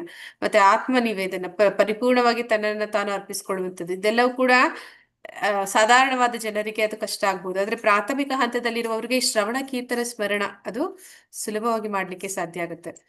ಆ ಕಾರಣದಿಂದ ಅದನ್ನ ನಾವು ಪ್ರಯತ್ನನಾದ್ರೂ ಪಡ್ಬೇಕು. ಇಲ್ಲ ಅಂತಂದ್ರೆ ಮೊದಲ ಹಂತನೇ ನಾವು ಪರಿಪೂರ್ಣತೆಯನ್ನ ಹೊಂದೋದಕ್ಕೆ ಮೊದಲ ಹೆಜ್ಜೆ ಇಡೋದಕ್ಕೆ ಸಾಧ್ಯ ಆಗಿಲ್ಲ ಅಂದ್ರೆ ಮುಂದುವರಿಯೋದು ಕಷ್ಟ ಆಗುತ್ತೆ. ಹರೇ ಕೃಷ್ಣ. ಮುಂದುವರಿಸಿ ಯಾರಾದ್ರು. ಹರೇ ಕೃಷ್ಣ ಮಾತಾಜಿ. ಮಾತಾಜಿ. ಭಗವದ್ಗೀತೆಯಲ್ಲಿ ಹೇಳಲಾಗಿರುವಂತೆ ಕೃಷ್ಣ ಪ್ರಜ್ಞೆಯ ಭಾವದಲ್ಲಿ ನೆಲೆ ನಿಲ್ಲುವುದರಿಂದ ಮಾತ್ರ ಐಹಿಕ ಭೋಗಾಸಕ್ತಿಯನ್ನು ತನ್ನ ಮೋಹವನ್ನು ತ್ಯಜಿಸಬಹುದಾಗಿದೆ. ಶ್ರೇಷ್ಠವಾದ ಕಾಯಕವನ್ನು ಇಟ್ಟುಕೊಂಡಲ್ಲದೆ ಅಧಮ ಬಗೆಯ ಕಾಯಕವನ್ನು ತೊರೆಯಲಾಗದು. ಈ ಐಹಿಕ ಜಗತ್ತಿನಲ್ಲಿ ಪ್ರತಿಯೊಬ್ಬನು ಅಪರಾಸಕ್ತಿ ಪ್ರೇರಿತ ಭ್ರಮಾತ್ಮಕ ಚಟುವಟಿಕೆಗಳಲ್ಲಿ ಮಗ್ನನಾಗಿದ್ದಾನೆ. ಕೃಷ್ಣನು ಮಾಡುವ ಪರಾಸಕ್ತಿ ಪ್ರೇರಿತ ಕಾರ್ಯಗಳನ್ನು ಸವಿದು ತಣಿಯುವ ಅವಕಾಶವನ್ನು ವ್ಯಕ್ತಿಗೆ ನೀಡಿದಾಗ ಅವನು ಕೀಳು ದರ್ಜೆಯ ಸಂತೋಷಗಳನ್ನು ಮರೆಯುತ್ತಾನೆ. ಕುರುಕ್ಷೇತ್ರದ ರಣರಂಗದಲ್ಲಿ ಕೃಷ್ಣನು ನೀಡಿದ ಉಪದೇಶವು ಐಹಿಕ ಭೋಗಾಸಕ್ತನಿಗೆ ಮಿತ್ರರಿಬ್ಬರ ನಡುವಣ ಸಂಭಾಷಣೆಯಂತೆ ಕಾಣುತ್ತದೆ. ಆದರೆ ದಿಟದಲ್ಲಿ ಅದು ಕೃಷ್ಣನ ಬಾಯಿಂದ ಹರಿದು ಬರುತ್ತಿರುವ ಜೇನುಡಿ. ಇಂತಹ ನುಡಿವಾಹಿನಿಗೆ ಅರ್ಜುನನು ಕಿವಿಕೊಟ್ಟು ತನ್ಮೂಲಕ ಐಹಿಕ ಸಂಕಷ್ಟಗಳು ತಂದ ಎಲ್ಲಾ ಭ್ರಮೆಗಳಿಂದ ಮುಕ್ತನಾದ. ಧನ್ಯವಾದಗಳು ಮಾತಾಜಿ. ಧನ್ಯವಾದಗಳು ಮಾತಾಜಿ. ಅಂದ್ರೆ ಈಗ ಎಲ್ಲರೂ ಕೂಡ, ನಾವು ಕೂಡ ಪ್ರತಿದಿನ ಭಗವಂತನ ಕುರಿತಾದಂತಹ ವಿಷಯಗಳನ್ನ, ಭಗವದ್ಗೀತೆ ಭಾಗವತಗಳನ್ನ ಓದೋದು ಅಥವಾ ಕೇಳುವಂಥದ್ದು, ಅದನ್ನ ನಾವು ಮಾಡ್ಬೇಕು, ಭಕ್ತರ ಸಂಘದಲ್ಲಿ ಮಾಡ್ಬೇಕು. ಅದು ಮಾಡಿಲ್ಲ ಅಂತಂದ್ರೆ ಯಾವ ರೀತಿ ಇರುತ್ತೆ ಅಂತಂದ್ರೆ, ಮಾಯೆ ಎನ್ನುವಂಥದ್ದು ನಮ್ಮನ್ನ ತುಂಬಾ ಬೇಗ ಆವರಿಸ್ಕೊಳ್ತಾಳೆ. ಎಂತಹ ಭಕ್ತನೇ ಆಗಿದ್ರು ಕೂಡ ಆ ಒಂದು ಶ್ರವಣ, ಕೀರ್ತನ, ಸ್ಮರಣ ಇವುಗಳಿಂದ ಅವನು ಸ್ವಲ್ಪ ದೂರ ಆದ್ರೂ ಕೂಡ ಕೂಡಲೇ ಮಾಯೆಯ ಒಂದು ಪಾಶಕ್ಕೆ ಅವನು ಬಲಿಯಾಗ್ಬಿಡ್ತಾನೆ. ಹಾಗೆ ನಾವು ಆ ರೀತಿ ಆಗ್ಬಾರ್ದು ಅಂತಂದ್ರೆ ಪ್ರತಿದಿನ ಭಕ್ತರ ಸಂಘವನ್ನ ಸ್ವಲ್ಪ ಸಮಯ ಆದ್ರೂ ಅದನ್ನ ಮಾಡ್ಬೇಕು. ಮತ್ತೆ ಅವರ ಸಂಘದಲ್ಲಿ ನಾವು ಭಗವಂತನ ವಿಚಾರವನ್ನ ನಾವು ಮಾತಾಡಿಲ್ಲ ಅಂತಂದ್ರೆ ಅದು ಹೇಗೆ ನಮ್ಗೆ ಕಷ್ಟ ಕೊಡುತ್ತೆ ಅನ್ನೋಂಥದ್ದು. ಮತ್ತೆ ಇಲ್ಲಿ ಏನಂತ ಹೇಳ್ತಾ ಇದ್ದಾರೆ ಅಂದ್ರೆ, ನಾವು ಯಾವಾಗ ಉತ್ತಮವಾದ ರುಚಿಯನ್ನ ಕೊಟ್ರೆ, ಅಂದ್ರೆ ಒಳ್ಳೆಯ ಶ್ರೇಷ್ಠವಾದದನ್ನ ನಾವು ಪಡ್ಕೊಂಡಾಗ ಅದಕ್ಕಿಂತ ಕೆಳಮಟ್ಟದ್ದು ಅದನ್ನ ನಾವು ಬಿಡ್ಲಿಕ್ಕೆ ಸಾಧ್ಯ ಆಗುತ್ತೆ. ಅಂದ್ರೆ ಈಗ ನಾವು ಯಾವ್ದಾದ್ರು ಒಳ್ಳೆಯ ಒಂದು ಕೃಷ್ಣ ಪ್ರಜ್ಞೆಗೆ ಸಂಬಂಧಪಟ್ಟಂತಹ ವಿಷಯಗಳಲ್ಲಿ ನಮ್ಮ ಸಮಯವನ್ನ ನಾವು ವಿನಿಯೋಗಿಸ್ಲಿಲ್ಲ ಅಂತಂದ್ರೆ ಏನ್ ಮಾಡ್ತೀವಿ, ಬೇಡದ ವಿಚಾರಗಳಿಗೆ ಅದನ್ನ ನಾವು ಹಾಳು ಮಾಡ್ಕೊಳ್ತೀವಿ. ಆ ಬೇಡದ ವಿಚಾರಗಳೇನ್ ಮಾಡುತ್ತೆ, ಅದು ಸಂಗಾನ್ ಸಂಜಾಯತೆ ಕಾಮ ಅಂತ ಹೇಳ್ತಾರೆ. ಅಂದ್ರೆ ಎಂತವ್ರ ಜೊತೆಯಲ್ಲಿ ನಾವು ಸಮಯ ಕಳಿತೀವಿ ಅಂತವರಿಗೆ ತಕ್ಕಂತೆ ನಾವು ಕೂಡ ಆಗ್ಬಿಡ್ತೀವಿ ಅಂತ. ಅಂಥದೇ ವಿಷಯಗಳು, ಅವ್ರಿಗೆ ಏನು ವಿಷಯಗಳು ಪ್ರಾಮುಖ್ಯತೆಯನ್ನು ಪಡ್ತಿರುತ್ತೆ ಅಂಥದೇ ವಿಷಯಗಳಿಗೆ ನಾವು ಪ್ರಾಮುಖ್ಯತೆಯನ್ನು ಕೊಡೋದಕ್ಕೆ ಶುರು ಮಾಡ್ತೀವಿ. ಮತ್ತೆ ಅದೇ ಮತ್ತೆ ಹಿಂದೆ ತರಾನೆ ಎಲ್ಲರೂ ಕೂಡ ಯಾವಾಗ್ಲೂ ಕೂಡ ಭೌತಿಕ ಲೌಕಿಕ ವಿಚಾರಗಳಲ್ಲಿ ಮುಳುಗೋದ್ರಿಂದ ದುಃಖ, ಭಯ ಅನ್ನುವಂಥದ್ದು, ಶೋಕ ಅನ್ನುವಂಥದ್ದು ಅದು ಹೆಚ್ಚುತ್ತೆ ಹೊರತು ಯಾವತ್ತೂ ಕಡಿಮೆ ಆಗೋದಿಲ್ಲ. ಯಾವಾಗ್ಲೂ ಕೂಡ ನಮ್ಮ ಜೀವನದಲ್ಲಿ ಯಾವ್ದಾದ್ರು ಒಂದು ಹೋರಾಟ ಅನ್ನುವಂಥದ್ದು ಭಕ್ತರಾದ್ಮೇಲೂ ಕೂಡ ಅದು ಮುಂದುವರಿಯುತ್ತೆ, ಇದ್ದೇ ಇರುತ್ತೆ. ಯಾಕಂದ್ರೆ ಅದೆಲ್ಲ ಪ್ರಾರಬ್ಧ ಕರ್ಮ, ಇಂದಿನ ಒಂದು ಜನ್ಮಗಳಲ್ಲಿ ನಾವು ತಗೊಂಬಂದಿರುವಂತಹ ನಮ್ಮ ಆಸ್ತಿ ನಮ್ಮ ಜೊತೆಯಲ್ಲೇ ಬರುತ್ತೆ. ಅದು ಬರ್ತಿರ್ಬೇಕಾದ್ರೆ ನಾವು ಈ ಒಂದು ಪ್ರೊಟೆಕ್ಷನ್ ತಗೊಳ್ಬೇಕಾಗುತ್ತೆ. ಅಂದ್ರೆ ಏನಂತ ಹೇಳ್ತಾರೆ, ನಾವು ಆಗಾಗ ಒಂದು ಭಗವದ್ಗೀತೆ ಕ್ಲಾಸ್ ಅಲ್ಲಿ ಹೇಳ್ತಾ ಇದ್ವಿ, ಭಕ್ತಿ ಎನ್ನುವಂಥದ್ದು ಕೈಗೆ ಹಚ್ಕೊಳ್ಳುವ ಒಂದು ಎಣ್ಣೆ ಇದ್ದ ಹಾಗೆ. ಆ ಹಲಸಿನ ಹಣ್ಣು ಅದು ಸವಿಬೇಕು ಅಂತಂದ್ರೆ ನಾವು ಕೈಗೆ ಎಣ್ಣೆ ಹಚ್ಬೇಕು. ಹಾಗೇನೆ ನಾವು ಈ ಒಂದು ಭೌತಿಕ ಜಗತ್ತಿನಲ್ಲಿ ಇಲ್ಲಿರುವಾಗ್ಲೂ ಸಂತೋಷವಾಗಿರ್ಬೇಕು ಅಥವಾ ಇಲ್ಲಿಂದ ಹೋದ್ಮೇಲೂ ನಾವು ಸುಖವಾಗಿರ್ಬೇಕು ಅಂತಂದ್ರೆ ಭಗವಂತನ ಹರಿನಾಮ ಆ ಮಹಿಮೆಯನ್ನ ತಿಳ್ಕೋಬೇಕು. ಮತ್ತೆ ಭಗವಂತನ ಗುಣಗಾನವನ್ನು ಮಾಡುವಂಥದ್ದು, ಅವನ ವಿಷಯವನ್ನ ಕುರಿತು ಮಾತನಾಡುವಂಥದ್ದು, ಇವುಗಳನ್ನ ಮಾಡಿದ್ರೆ ಮಾತ್ರ, ಅವನ ಒಂದು ಜೇನುಡಿಗಳಿಗೆ ನಮ್ಮ ಕಿವಿಯನ್ನ ಕೊಟ್ರೆ ಮಾತ್ರನೇ ಇಲ್ಲೂ ಕೂಡ ನಾವು ನೆಮ್ಮದಿಯಿಂದ ಇರೋದಕ್ಕೆ ಸಾಧ್ಯ. ಮುಂದೆ ಕೂಡ ನಾವು ಭೌತಿಕ ಜಗತ್ತನ್ನ ಬಿಟ್ಟ ಮೇಲೂ ಕೂಡ ಭಗವಂತನ ಧಾಮಕ್ಕೆ ಹೋಗೋದಕ್ಕೆ ಸಾಧ್ಯ. ಅದನ್ನ ಇಲ್ಲಿ ಹೇಳ್ತಾ ಇದ್ದಾರೆ. ನಾವು ನೋಡ್ತೀವಿ, ಅರ್ಜುನ ಮೊದಲನೇ ಅಧ್ಯಾಯದಲ್ಲೇ ಅಧ್ಯಾಯದ ಹೆಸರು ಅರ್ಜುನ ವಿಷಾದ ಯುಗ. ಯಾರೆಲ್ಲ ವಿಷಾದದಲ್ಲಿ, ನಾವೆಲ್ಲರೂ ಕೂಡ ವಿಷಾದದಲ್ಲಿ ಇರ್ತೀವಿ ಸದಾಕಾಲ. ಅಂತಹ ವಿಷಾದದಿಂದ ನಮ್ಮನ್ನ ಹೊರಗಡೆ ತರಬೇಕು ಅಂತಂದ್ರೆ ಇಲ್ಲಿ ಏನಂತ ಹೇಳ್ತಾ ಇದ್ದಾರೆ, ಕೃಷ್ಣ ಮತ್ತೆ ಅರ್ಜುನನ ಸಂಭಾಷಣೆ, ಮಿತ್ರರಿಬ್ಬರ ಮಧ್ಯೆ ನಡೆದಂತಹ ಒಂದು ಸಂಭಾಷಣೆ ಸಾಮಾನ್ಯ ಸಂಭಾಷಣೆ ಅಲ್ಲ, ಅದು ಭಗವಂತ ಕೊಟ್ಟಂತಹ ಆತ್ಮಜ್ಞಾನ, ಅವನು ಕೊಟ್ಟಂತಹ ಒಂದು ಹಿತವಚನಗಳು. ಅದು ಯಾವ ರೀತಿ ಇತ್ತು ಅಂದ್ರೆ, ಅರ್ಜುನನನ್ನ ಕೂಡಲೇ ಎಲ್ಲ ಶೋಕದಿಂದ, ಭಯದಿಂದ ಅವನನ್ನ ಹೇಗೆ ಮುಕ್ತಿ ಕೊಡ್ತು ಅನ್ನೋದನ್ನಲ್ಲಿ ಹೇಳ್ತಾ ಇದ್ದಾರೆ. ಅವನ ಎಲ್ಲ ಸಂಕಟಗಳಿಂದ ಅವನನ್ನ, ಆ ಭ್ರಮೆಯಿಂದ ಅವನನ್ನ ಹೊರಗಡೆ ತಂತು. ಅದೇ ರೀತಿ ಅದನ್ನ ಸದಾ ಕೇಳೋದ್ರಿಂದ ನಾವು ಕೂಡ ಈ ಭೌತಿಕ ಜಗತ್ತಿನ ಜಂಜಾಟಗಳಿಂದ ಇದ್ದಾಗ್ಲೂ ಕೂಡ ಅದರಿಂದ ನಾವು ಹೊರಗಡೆ ಬರೋದಕ್ಕೆ ಸಾಧ್ಯ ಆಗುತ್ತೆ. ಹರೇ ಕೃಷ್ಣ. ಯಾರಾದ್ರೂ ಓದಿ? ಹರೇ ಕೃಷ್ಣ ಮಾತಾಜಿ, ಓದ್ಲಾ? ಹಾ ಮಾತಾಜಿ. ಹರೇ ಕೃಷ್ಣ. ಶ್ರೀಮದ್ ಭಾಗವತದ 12ನೆಯ ಸ್ಕಂದದಲ್ಲಿ 3ನೆಯ ಅಧ್ಯಾಯ ಶ್ಲೋಕ 15 ಹೀಗೆ ಹೇಳಲಾಗಿದೆ: ದಿವ್ಯ ಮಂತ್ರಗಳಿಂದ ಸ್ತುತಿಸಲಾಗುವ ಭಗವಾನ್ ಕೃಷ್ಣನಿಗೆ ಅಪ್ಪಟ ಭಕ್ತಿ ಸೇವೆ ಸಲ್ಲಿಸಲು ಇಷ್ಟಪಡುವ ವ್ಯಕ್ತಿಯು ಸದಾ ಆ ಪ್ರಭುವಿನ ವೈಭವ ವರ್ಣನೆಯನ್ನು ಲೋಕೋತ್ತರ ಗುಣಗಳನ್ನೂ ಕುರಿತು ಶ್ರವಣ ಮಾಡಬೇಕು. ಹೃದಯಸ್ಥವಾದ ಸಕಲ ಅಪವಿತ್ರತೆಯನ್ನು ಆ ಶ್ರವಣವು ತೊಡೆದು ಹಾಕುತ್ತದೆ. ಹರೇ ಕೃಷ್ಣ ಮಾತಾಜಿ. ಹರೇ ಕೃಷ್ಣ ಧನ್ಯವಾದಗಳು. ಮಾತಾಜಿ. ಹರೇ ಕೃಷ್ಣ. ಇಲ್ಲಿ ಹೇಳ್ತಾ ಇರುವಂತದ್ದು ಆ ಭಗವಂತನ ದಿವ್ಯ ಮಂತ್ರಗಳನ್ನು ಸ್ತುತಿಸಿದಾಗ, ಹರೇ ಕೃಷ್ಣ ಮಹಾಮಂತ್ರವನ್ನು ಜಪಿಸಿದಾಗ ಯಾರು ಅದನ್ನ ಅದರ ಒಂದು ವೈಭವವನ್ನ ವರ್ಣನೆಯನ್ನ ಆ ಒಂದು ಲೋಕೋತ್ತರ ಗುಣಗಳನ್ನ ಇಲ್ಲಿ ಹೇಳ್ತಾ ಇದ್ದಾರೆ. ಅವುಗಳನ್ನ ಕೇಳೋದ್ರಿಂದ ಹೃದಯದಲ್ಲಿ ಏನೆಲ್ಲ ಅಂದ್ರೆ ಅನೇಕ ಜನ್ಮಗಳಿಂದ ನಾವು ಏನು ಪಾಪಗಳನ್ನ ಸಂಚಿತ ಮಾಡಿದೀವಿ ಅದೆಲ್ಲವೂ ಕೂಡ ಹೋಗುತ್ತೆ ಅಂತ. ನೀವು ಇದಕ್ಕೆ ಮುಂಚೆ ಮಾತಾಜಿಗಳ ಒಂದು ಕ್ಲಾಸ್ ಅಲ್ಲಿ ಕೇಳಿರ್ಬೋದು.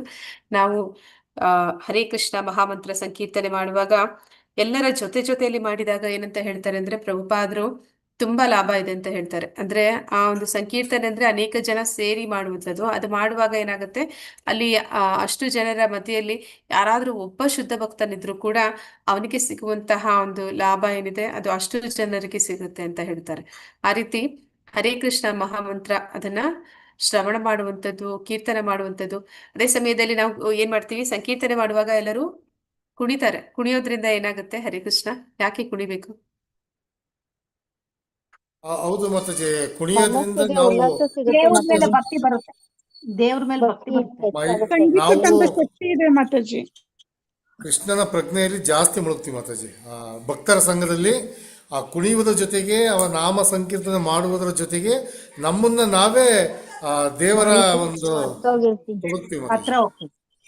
ಹೌದು. ಅಂದ್ರೆ ಅದನ್ನ ಯಾವ್ದಕ್ಕೆ ಹೋಲಿಸ್ತಾರೆ ಅಂತಂದ್ರೆ, ಆಚಾರ್ಯರು ಕುಣಿದಾಗ ಏನಾಗುತ್ತೆ ಅಂತಂದ್ರೆ, ಈಗ ನಿಮ್ಮ ಬಟ್ಟೆ ಮೇಲೆಲ್ಲ ಏನಾದ್ರೂ ಧೂಳಿದ್ರೆ ನೀವು ಅದನ್ನ ಹೇಗೆ ತಡವ್ತೀರಾ, ಹಾಗೆ ನೀವು ಜಂಪ್ ಮಾಡಿದಾಗ ನಿಮ್ಮ ಮೈಯಲ್ಲಿರೋ ಎಲ್ಲಾ ಪಾಪಗಳು ಹೊರಟೋಗುತ್ತೆ ಅಂತ ಹೇಳ್ತಾರೆ.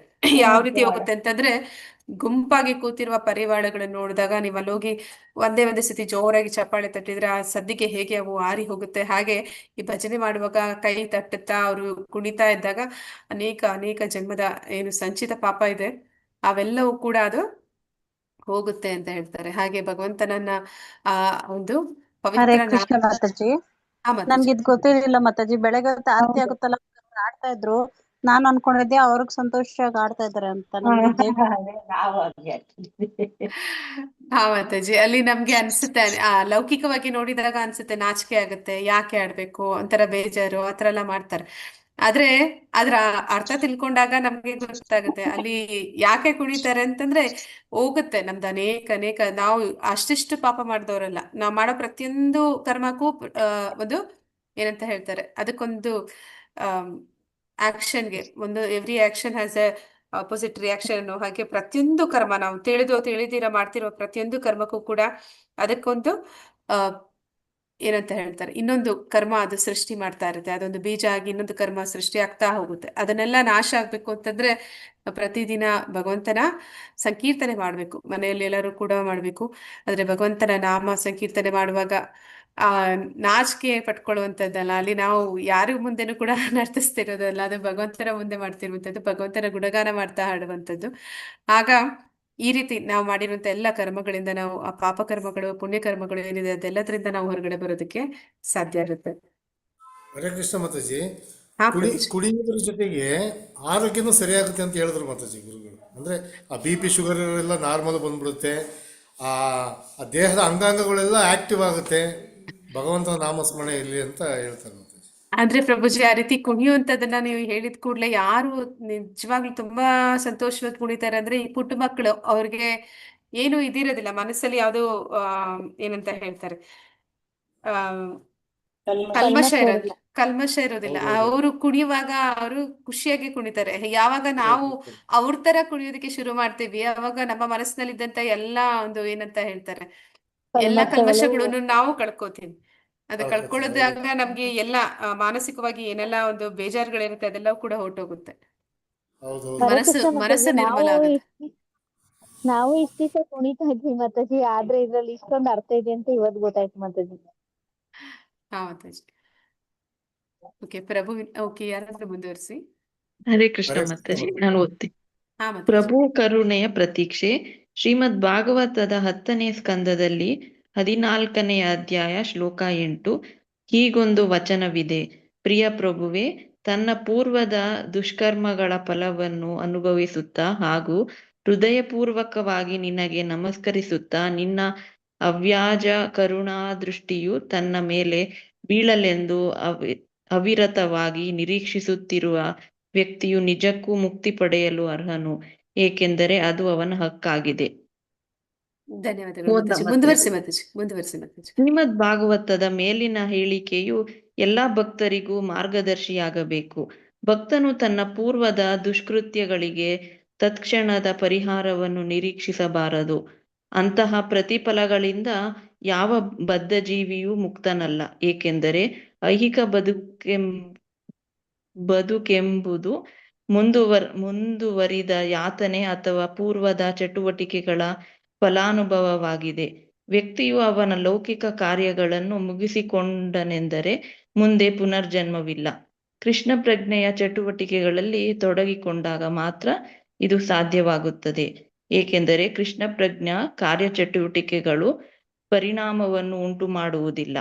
ಆದ್ದರಿಂದ ವ್ಯಕ್ತಿಯು ಕೃಷ್ಣ ಪ್ರಜ್ಞೆ ಚಟುವಟಿಕೆಗಳಲ್ಲಿ ಸಿದ್ಧಿ ಪಡೆದನೆಂದರೆ ಈ ಐಹಿಕ ಜಗತ್ತಿನಲ್ಲಿ ಮರುಹುಟ್ಟು ಪಡೆಯುವುದಿಲ್ಲ. ಪೂರ್ವ ಕರ್ಮ ಫಲಗಳಿಂದ ಸಂಪೂರ್ಣವಾಗಿ ಮುಕ್ತನಾಗಿಲ್ಲದ ಭಕ್ತನು ಕೃಷ್ಣ ಪ್ರಜ್ಞೆಯಲ್ಲಿ ಗಂಭೀರವಾಗಿ ಮುನ್ನಡೆಯಬೇಕು. ಅನೇಕ ಎಡರು ತೊಡರುಗಳು ಎದುರಾದರೂ ಅವನು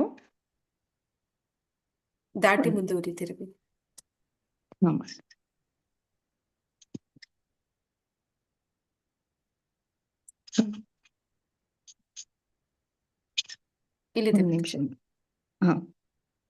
ಅವನ್ನು ದಾಟಿ ಮುಂದುವರಿಯುತ್ತಿರಬೇಕು.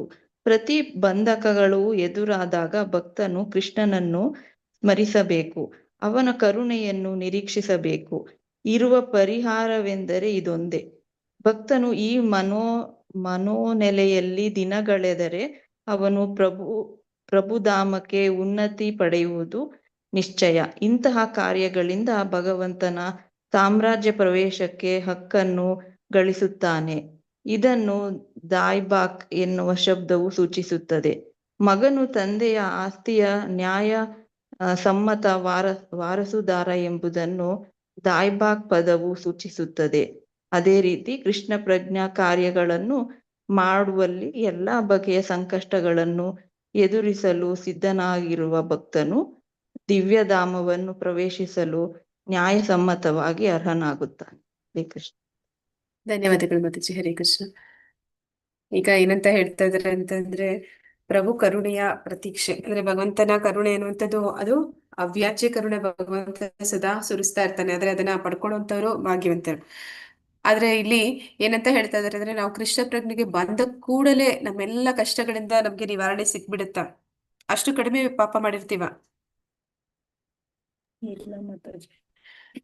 ಆದ್ರೆ ನಮ್ಗೆ ಏನು ಉದಾಹರಣೆ ಕೊಡ್ತಾ ಇದ್ರು ಅಂದ್ರೆ, ಈಗ ಫ್ಯಾನ್ ಓಡ್ತಾ ಇರುತ್ತೆ, ಅದನ್ನ ನೀವು ಸ್ವಿಚ್ ಆಫ್ ಮಾಡಿದ ತಕ್ಷಣ ಅದನ್ನ ನಿಂತು ಬಿಡುತ್ತಾ ಅಂತ ಕೇಳ್ತಿದ್ರು. ಇಲ್ಲ ಮಾತಾಜಿ, ನಿಲ್ಲಲ್ಲ. ಪವರ್ ಇರುತ್ತೆ, ನಿಲ್ಲಕ್ಕೆ ಸಮಯ ಬೇಕು ಮಾತಾಜಿ. ಅದು ಇನ್ನೂ ಸ್ವಲ್ಪ ನಿಧಾನಕ್ಕೆ ಸುತ್ತಾ ನಿಲ್ಲುತ್ತೆ. ಹಾಗೆ ನಾವು ಕೃಷ್ಣ ಪ್ರಜ್ಞೆಗೆ ಬಂದ ಕೂಡಲೇ ನಮ್ಮೆಲ್ಲ ಸಂಚಿತ ಕರ್ಮಗಳಿಂದ ನಮ್ಗೆ ಕೂಡಲೇ ಬಿಡುಗಡೆ ಅನ್ನುವಂಥದ್ದು ಆಗೋದಿಲ್ಲ. ಅದಕ್ಕೆ ಏನಂತ ಹೇಳ್ತಾರೆ, ನಾವು ಕರ್ಮ ಕಳ್ಕೋಬೇಕು ಅನ್ನೋದಕ್ಕಾಗಿಯೇ ಭೌತಿಕ ಜಗತ್ತಿಗೆ ಬಂದಿದೀವಿ. ನಾವು ಏನೇ ಮಾಡಿದ್ರು ಕೂಡ ಬದ್ಧಾತ್ಮರಾಗಿ ಎಲ್ಲ ಆಗ್ಲೇ ಹೇಳಿದಾಗೆ ಪ್ರತಿಯೊಂದು ಕರ್ಮಕ್ಕೂ ಒಂದು ಪ್ರತಿಕ್ರಿಯೆ ಅನ್ನುವಂಥದ್ದು ಇದ್ದೇ ಇರುತ್ತೆ. ಪುಣ್ಯ ಕರ್ಮನೋ ಪಾಪ ಕರ್ಮನೋ ಅದು ಸಂಚಿತವಾಗ್ತಾನೆ ಹೋಗ್ತಾ ಇರುತ್ತೆ. ಎಷ್ಟು ಕಾಲ ನಾವು ಭೂಮಿ ಮೇಲೆ ಇರ್ತೀವಿ ಅಷ್ಟು ಕಾಲ ನಾವು ಅಷ್ಟು ದೊಡ್ಡ ರಾಶಿ ಒಂದು ಪುಣ್ಯ ಕರ್ಮ ಪಾಪ ಕರ್ಮಗಳನ್ನ ತಿಳಿಯದೆ ನಾವು ಕ್ರೋಢೀಕರಿಸ್ತಾ ಹೋಗ್ತಾ ಇರ್ತೀವಿ. ಆದ್ರೆ ಅದರಿಂದ ನಾವು ಬಿಡುಗಡೆ ಪಡಿಬೇಕು ಅಂತಂದ್ರೆ ಭಕ್ತಿ ಕಾರ್ಯಗಳಲ್ಲಿ ತೊಡಗಬೇಕು. ಭಕ್ತಿ ಕಾರ್ಯ ಅನ್ನುವಂಥದ್ದು ಮಾತ್ರನೇ ಅಕರ್ಮ ಅಂತಂದ್ರೆ ಕರ್ಮ ಇಲ್ಲವಾಗಿ ಮಾಡುವಂಥದ್ದು. ಅಂದ್ರೆ ಅದರಿಂದ ಯಾವುದೇ ಒಂದು ಕರ್ಮದ ಪ್ರತಿಕ್ರಿಯೆಗಳು ನಮ್ಗೆ ಜನರೇಟ್ ಆಗ್ಬಾರ್ದು ಅಂದ್ರೆ ನಾವು ಸದಾ ಭಕ್ತಿ ಕಾರ್ಯಗಳಲ್ಲಿ ತೊಡಗಿರಬೇಕು. ಹಾಗೆ ಆ ರೀತಿ ಭಕ್ತಿ ಕಾರ್ಯದಲ್ಲಿ ತೊಡಗಿರ್ಬೇಕಾದ್ರೂ ಕೂಡ ಹಿಂದಿನ ಕರ್ಮಗಳು ನಮ್ಮ ಜೀವನದಲ್ಲಿ ಮತ್ತೆ ಮತ್ತೆ ಮರುಕಳಿಸ್ತವೆ, ಅವು ಬರ್ತವೆ. ನಮ್ಮ ಒಂದು ಪೂರ್ವ ಕರ್ಮಗಳಿಗೂ ನಮ್ಮ ಜೀವನದಲ್ಲಿ ಎಡರು ತೊಡರುಗಳು ಅಂತ ಆಗ್ಲೇ ಮಾತಾಜಿ ಹೇಳಿದ ಹಾಗೆ ಅದು ನಮ್ಮ ಭಕ್ತಿ ಮಾರ್ಗದಲ್ಲೂ ಕೂಡ ಅವು ಆತಂಕಗಳನ್ನ ಉಂಟು ಮಾಡೋದಕ್ಕೆ ಪ್ರಯತ್ನ ಆಗ್ತಾರೇ ಇರುತ್ತೆ. ಆದ್ರೆ ಯಾರು ಶುದ್ಧ ಭಕ್ತರಿರ್ತಾರೆ ಅವ್ರೇನ್ ಮಾಡ್ತಾರೆ, ಅವುಗಳನ್ನ ಲೆಕ್ಕಿಸೋದಿಲ್ಲ. ಅವುಗಳನ್ನ ಅವರು ಭಗವಂತನ ಭಕ್ತಿ ಅಂದ್ರೆ ಎಷ್ಟು ನಂಬಿಕೆ ಶ್ರದ್ಧೆ ಭಗವಂತನಲ್ಲಿ ಇದೆ ಅಂತಂದ್ರೆ ಅವುಗಳನ್ನು ಅವರು ಫೇಸ್ ಮಾಡ್ತಾರೆ ಅಂತಂದ್ರೆ ದುಃಖದಲ್ಲಿ ಮುಳುಗ್ತಾರೆ ಅಂತಲ್ಲ. ಯಾರು ಭಕ್ತರಿರ್ತಾರೆ ಅವರ ಜೀವನದಲ್ಲೂ ಕಷ್ಟಗಳು, ಎಲ್ಲರ ಬದ್ಧಾತ್ಮರ ಜೀವನದಲ್ಲಿ ಏನು ಕಷ್ಟಗಳು ಬರುತ್ತೆ ಅದೇ ರೀತಿ ಇವ್ರಿಗೂ ಕಷ್ಟಗಳು ಬರುತ್ತೆ. ಆದ್ರೆ ಅವರು ಭಕ್ತಿ ಮಾಡೋದ್ರಲ್ಲಿ ಎಷ್ಟು ತಲ್ಲೀನರಾಗಿರ್ತಾರೆ ಅಂತಂದ್ರೆ ಆ ಕಷ್ಟ ಬಂದು ಹೋದದ್ದು ಕೂಡ ಅವ್ರಿಗೆ ಏನಂತ ಹೇಳ್ತಾರೆ, ಅವ್ರಿಗೆ ಅದು ಅನುಭವಕ್ಕೆ ಬಂದಿರೋದಿಲ್ಲ. ಆ ರೀತಿ ಭಗವಂತ ಅದನ್ನ ಇಲ್ಲವಾಗಿಸ್ಬಿಡ್ತಾನೆ. ಅಂದ್ರೆ ಆ ಭಕ್ತಿಯಲ್ಲಿ ಯಾರು ನಿಜವಾದ ಶ್ರದ್ಧೆಯನ್ನು ಇಟ್ಕೊಂಡಿರ್ತಾರೆ ಭಗವಂತನಲ್ಲಿ, ಅಂತವರ ಜೀವನದಲ್ಲಿ ಈ ರೀತಿ ಬಂದಂತಹ ಕಷ್ಟಗಳು ಕೂಡ ಅವು ಯಾವುದೇ ರೀತಿ ದೊಡ್ಡ ವಿಷಯಗಳನ್ನ ಏನಂತ ಹೇಳ್ತಾರೆ ಅಂದ್ರೆ, ಎಲ್ಲೋ ಒಂದು ಕಡೆ ನಾವು ಮಾಡಿರುವಂತಹ ಮಹಾ ಪಾಪ ಕರ್ಮ, ಘೋರ ಪಾಪ ಕರ್ಮಗಳನ್ನ ಮಾಡಿರ್ತೀವಿ, ಅದಕ್ಕೆ ನಮ್ಗೆ ತುಂಬಾ ಅಂದ್ರೆ ಕೈಯೇ ಕತ್ತರಿಸಿ ಹೋಗ್ಬೇಕು ಅಂತಹ ಪಾಪ ಕಾರ್ಯ ಮಾಡಿದೀವಿ. ಆದ್ರೆ ಭಗವಂತನ ಸ್ಮರಣೆ ಮಾಡ್ತಾ ಯಾರು ಭಕ್ತರಿರ್ತಾರೆ ಅವರು ಭಗವಂತನ ಪ್ರಸಾದ ಮಾಡುವಾಗ ಅವ್ರು ಬೆರಳು ಕತ್ತರಿಸಿ ಹೋಗಿರುತ್ತೆ ಅಂತ ಹೇಳ್ತಾರೆ. ಆ ರೀತಿ ಸಣ್ಣದಾಗಿ ಹುಟ್ಟೋಗಿರುತ್ತೆ, ಅದು ದೊಡ್ಡ ಪಾಪಗಳು ಕೂಡ ಸಣ್ಣದಾಗ್ತವೆ ಅಂತ ಹೇಳ್ತಾರೆ. ಅದೇ ರೀತಿ ಯಾರು ಅಂತಹ ಬರುವಂತಹ ಎಲ್ಲ ಕಷ್ಟಗಳನ್ನು ಕೂಡ ಭಕ್ತಿಯಲ್ಲಿದ್ದಾಗ ಅದನ್ನ ಫೇಸ್ ಮಾಡ್ತಾ ಅವರ ಭಕ್ತಿಯಲ್ಲಿ ಅವರು ಯಾವುದೇ ರೀತಿ ವಿಚಲಿತರಾಗೋದಿಲ್ಲ, ಅವರ ಭಕ್ತಿಯಲ್ಲಿ ಅವ್ರಿಗೆ ಯಾವುದೇ ರೀತಿ ಶ್ರದ್ಧೆ ಅನ್ನುವಂಥದ್ದನ್ನ ಕಳ್ಕೊಳ್ಳೋದಿಲ್ಲ, ಅದನ್ನ ಅವರು ಸದಾ ನಿರಂತರವಾಗಿ ನಿರಾತಂಕವಾಗಿ ಮುಂದುವರಿಸ್ತಾ ಹೋಗ್ತಾರೆ. ಅಂಥವರು ಭಗವಂತನ ಒಂದು ಸಾಮ್ರಾಜ್ಯವನ್ನ ಸೇರೋದಕ್ಕೆ ಅರ್ಹರು ಅಂತ ಇಲ್ಲಿ ಹೇಳ್ತಾ ಇದ್ದಾರೆ. ಅದಕ್ಕೆ ಏನಂತ ಹೇಳ್ತಾ ಇದ್ದಾರೆ ಅಂದ್ರೆ ದಾಯ್ ಬಾಕ್ ಅಂತ ಮಾತಾಜಿ ಆಗ್ಲೇ ಹೇಳಿದ್ರು. ಅಂದ್ರೆ ಬೆಂಗಾಲಿ ಶಬ್ದ ಅದು. ಅಂದ್ರೆ ತಂದೆಯ ಸ್ವತ್ತಿನ ನಿಜವಾದ ಅಧಿಕಾರ ಯಾರಿಗಿರುತ್ತೆ ಅವರ ಮಕ್ಕಳಿಗಿರುತ್ತೆ ಅಂತ ಹೇಳ್ತಾರೆ. ಹಾಗೆ ಈ ಭಕ್ತಿಯಲ್ಲಿ ಮುಂದುವರಿತಿರ್ಬೇಕಾದ್ರೂ ಕೂಡ ಅನೇಕ ಕಷ್ಟಗಳು ಬಂದರೂ ಕೂಡ ಅವುಗಳನ್ನ ಲೆಕ್ಕಿಸದೆ ಭಕ್ತಿಯನ್ನ ಯಾರು ಮುಂದುವರಿಸ್ತಾರೆ ಅಂತವರು ಕೂಡ ಅವರ ಒಂದು ದಾಯ್ಬಾಕ್ ಅಂದ್ರೆ ಅವರ ಒಂದು ಜನ್ಮಸಿದ್ಧ ಹಕ್ಕು ಏನು ಅಂತಂದ್ರೆ ಅವರು ಭಗವಂತನ ಧಾಮಕ್ಕೆ ಹೋಗೋದಕ್ಕೆ ಅರ್ಹತೆಯನ್ನ ಪಡೆಯುವಂಥದ್ದು ಅನ್ನೋದನ್ನಲ್ಲಿ ಹೇಳ್ತಾ ಇದ್ದಾರೆ. ಆದ್ರೆ ಇದಕ್ಕೆ ಯಾವ್ದಾದ್ರು ಒಂದು ಉದಾಹರಣೆ ಹೇಳ್ಬೋದು, ಯಾರು ಅಂತಹ ಭಕ್ತರಿದ್ರು ಅಂತ ಜೀವನದಲ್ಲಿ ಕಷ್ಟಗಳನ್ನ ಫೇಸ್ ಮಾಡಿದ್ರು? ಶೀಲ ಪ್ರಭುಪಾದರು ಕಷ್ಟನೇ ಪಟ್ಟಿಯಾರಲ್ಲ ಮಾತಾಜಿ, ಶೀಲ ಪ್ರಭು ಹೊರಗಿನ ದೇಶಕ್ಕೆ ಹೋಗುವಾಗ ಪ್ರಹ್ಲಾದ ಪ್ರಭು ಪ್ರಹ್ಲಾದ ಮಹಾರಾಜರು ಅವರು ಕೂಡ ಅಂದ್ರೆ ಏನಂತ ಹೇಳ್ತಾರೆ ಅಂದ್ರೆ ಭಕ್ತಿಗೆ ಬಂದ ಕೂಡಲೇ ಎರಡು ರೀತಿಯ ಒಂದು ಪ್ರತಿಕ್ರಿಯೆಗಳು ಇರುತ್ತೆ ಅಂತ ಹೇಳ್ತಾರೆ. ಒಂದು ಭಕ್ತಿಗೆ ಬಂದಾಗ ಅನುಕೂಲ, ಇನ್ನೊಂದು ಪ್ರತಿಕೂಲ ಅಂತ ಹೇಳ್ತಾರೆ. ಅನುಕೂಲ ಅಂತಂದ್ರೆ ಅವರು ಭಕ್ತಿ ಇಲ್ಲಿ ಮುಂದುವರಿಯುವಂಥದ್ದು, ಪ್ರತಿಕೂಲ ಅಂತಂದ್ರೆ ಅವರ ತಂದೆ, ಅವರ ಸ್ವಂತ ತಂದೆನೇ ಅವರನ್ನ ದ್ವೇಷಿಸ್ತಾರೆ, ಯಾವ ಮಟ್ಟಕ್ಕೆ ಸಾಯಿಸುವ ಮಟ್ಟಕ್ಕೆ ದ್ವೇಷಿಸ್ತಾರೆ, ಆದ್ರೂ ಕೂಡ ಅವರು ಅವರ ಭಕ್ತಿನ ಬಿಡುವುದಿಲ್ಲ. ಅದೇ ರೀತಿ ಪಾಂಡವರು ಕೂಡ ಹಾಗೆ, ಕುಂತಿ ಮಹಾರಾಣಿ ಇವರೆಲ್ಲರೂ ಕೂಡ ಹುಟ್ಟಿನಿಂದ ಸಾಯುವವರೆಗೂ ಕೂಡ ಅವರು ಎಣಗಾಡ್ತಾರೆ ಜೀವನದಲ್ಲಿ ಪ್ರತಿ ಸತಿ. ಷಡ್ ಗೋಸ್ವಾಮಿಗಳು ಅವರು ಕೂಡ ಅಂದ್ರೆ ಅವರು ಯಾವ ರೀತಿ ಇದ್ರೆ ಯಾವಾಗ ಚೈತನ್ಯ ಮಹಾಪ್ರಭುಗಳನ್ನ ಭೇಟಿ ಆಗ್ತಾರೆ ಎಲ್ಲವನ್ನು ತ್ಯಾಗ ಮಾಡ್ಬಿಡ್ತಾರೆ. ನಮ್ಗೆ ಅವರ ಒಂದು ಜೀವನ ಕ್ರಮವನ್ನ ಊಹೆ ಮಾಡ್ಕೊಳಕ್ಕೂ ಸಾಧ್ಯ ಇಲ್ಲ. ಅದನ್ನ ಅವರು ನಿಜವಾಗ್ಲೂ ಅವರು ಆನಂದದಿಂದ ಅದನ್ನ ಏನಂತ ಹೇಳ್ತಾರೆ ಆಸ್ವಾದಿಸ್ತಾರೆ, ಅಷ್ಟು ಸಂತೋಷವಾಗಿ ಅದನ್ನ. ಯಾವ ರೀತಿ ಅಂತಂದ್ರೆ ಹೇಳ್ತಾರೆ, ರೂಪ ಗೋಸ್ವಾಮಿಗಳು ಮತ್ತೆ ಸನಾತನ ಗೋಸ್ವಾಮಿಗಳು, ರೂಪ ಗೋಸ್ವಾಮಿಗಳು ಅವರು ಯಾವಾಗಂದ್ರೆ ಅವಾಗ ಏನ್ ಮಾಡ್ತಿದ್ರಂತೆ, ಯಾವ್ದಾದ್ರು ನದಿ ತೀರಕ್ಕೆ ಹೋಗಿ ನೀರು ಕುಡಿಯುವಂಥದ್ದು, ಸ್ನಾನ ಮಾಡುವಂಥದ್ದು ಇದೆಲ್ಲ ಮಾಡ್ತಿದ್ದಾಗ ಅವರು ಹಣ್ಣ ಸನಾತನ ಗೋಸ್ವಾಮಿಗಳು ಹೇಳ್ತಿದ್ರಂತೆ, ಅಂದ್ರೆ ನೀನು ಈ ತರ ಮಾಡುವಂಥದ್ದು ತುಂಬಾ ತಪ್ಪು, ನೀನು ಭಗವಂತನ ಸೇವೆ ಮಾಡ್ಬೇಕು, ನೀನು ಭಗವಂತನನ್ನ ನಿನ್ನ ಸೇವೆಯಲ್ಲಿ ತೊಡಗಿಸುವಂಥದ್ದು ತಪ್ಪು ಅಂತ. ಯಾಕೆ ಅಂದ್ರೆ ಇವರು ಯಾವಾಗಂದ್ರೆ ಅವಾಗ ಕಾಡಿನಲ್ಲಿ ಎಲ್ಲಾದ್ರೂ ಅಂದ್ರೆ ಅಲ್ಲಿ ಹೋಗುವಂಥದ್ದು, ನೀರು ಕುಡಿಯುವಂಥದ್ದು, ಓಡಾಡುವಂಥದ್ದು ಅದೆಲ್ಲ ಮಾಡಿದಾಗ ಅಲ್ಲಿರುವಂತ ಕ್ರೂರ ಪ್ರಾಣಿಗಳಲ್ಲಿ ಬರ್ತಾ ಇದ್ವಂತೆ, ಹುಲಿ ಅಂತದೆಲ್ಲ ಅವ್ರ ಜೊತೆಯಲ್ಲಿ ನೀರು ಕುಡಿತಿದ್ವಂತೆ. ಆಗ ಅಲ್ಲಿ ರಾಧಾರಾಣಿ ಬರ್ತಿದ್ಲಂತೆ, ಆ ಹುಲಿಗಳಿಗೆ ರೂಪ ಗೋಸ್ವಾಮಿಗಳು ಕಾಣದ ಹಾಗೆ ಸೆರಗಿನಲ್ಲಿ ಅವ್ರನ್ನ ಮುಚ್ತಿದ್ಲಂತೆ. ಅದಕ್ಕೆ ಹೇಳ್ತಾ ಇದ್ರಂತೆ, ನೀನು ರಾಧಾರಾಣಿ ಸೇವೆ ಮಾಡ್ಬೇಕು, ನೀನು ರಾಧಾರಾಣಿಯನ್ನ ನೀನು ಸೇವೆ ಮಾಡೋ ಹಾಗೆ ಮಾಡ್ತಾ ಇದೀಯಾ, ಇದು ತಪ್ಪು ಅಂತ ಹೇಳ್ತಾ ಇದ್ರಂತೆ. ಅಂದ್ರೆ ಅಷ್ಟೊಂದು ಭಾಗ್ಯಶಾಲಿಗಳು ಗೋಸ್ವಾಮಿಗಳು, ಅವ್ರು ಸಾಧಾರಣ ವ್ಯಕ್ತಿಗಳೆಲ್ಲ. ಅಂದ್ರೆ ಅವರೆಲ್ಲರೂ ಕೂಡ ರಾಧಾರಾಣಿಯ ನಿಜವಾದ ಸೇವಕರು, ಅಂದ್ರೆ ಮಂಜರಿಗಳು ಅಂತ ಹೇಳ್ತಾರೆ. ಅಂದ್ರೆ ಆ ಒಂದು ಬೃಂದಾವನದ ಲೀಲೆಗಳು ಬಂದಾಗ ಅಲ್ಲಿ ಲಲಿತಾ, ವಿಶಾಖ ಅಂತೆಲ್ಲ ಹೇಳ್ತಾರೆ, ಆ ಒಂದು ಸಖಿಗಳು ಅವರಾಗಿ ಬಂದಿದ್ದವರು.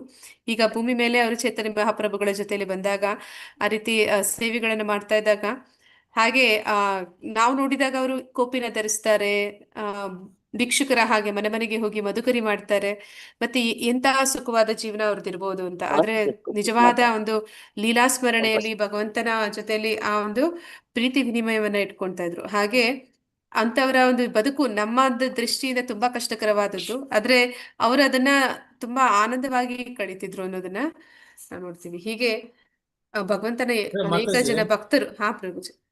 ಮಾತಾಜಿ, ಇದು ಈಗ ರೂಪ ಗೋಸ್ವಾಮಿ ಮತ್ತೆ ಸನಾತನ ಸ್ವಾಮಿಗಳು ಈ ಯುಗದಲ್ಲಿ ಪಟ್ಟಂತ ಕಷ್ಟ ಮಾತಾಜಿ, ಅಂದ್ರೆ ಪ್ರಹ್ಲಾದ್ ಮಹಾರಾಜರು ಇವರೆಲ್ಲ ಸತ್ಯಯುಗ ಅಥವಾ ದ್ವಾಪರ ಯುಗ, ತ್ರೇತಾಯುಗದ ಮಾತಾಜಿ ನಡೆದಿದ್ದಲ್ಲ ಅದು. ಹಾ ಪ್ರಭುಜಿ. ಅಂದ್ರೆ ಪ್ರಹ್ಲಾದ ಈ ಯುಗದಲ್ಲಿ ಪಟ್ಟಂತ ಕಷ್ಟ ಇದೆಯಲ್ಲ ಮಾತಾಜಿ, ಇದೇ ಗ್ರೇಟ್ ಅನ್ಸುತ್ತೆ ನನಗೆ.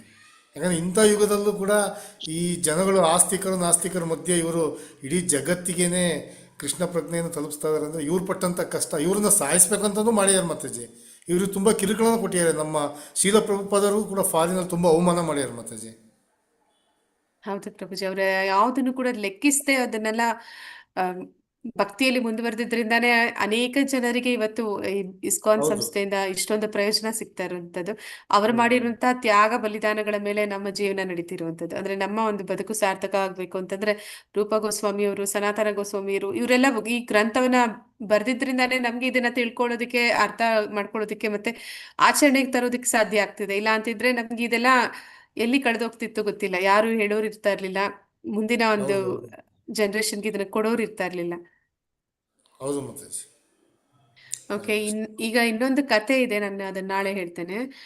Okay, ಸಣ್ಣ ಕಥೆಯನ್ನ ಹೇಳಿ ಮುಗಿಸ್ಬಿಡ್ತೇನೆ.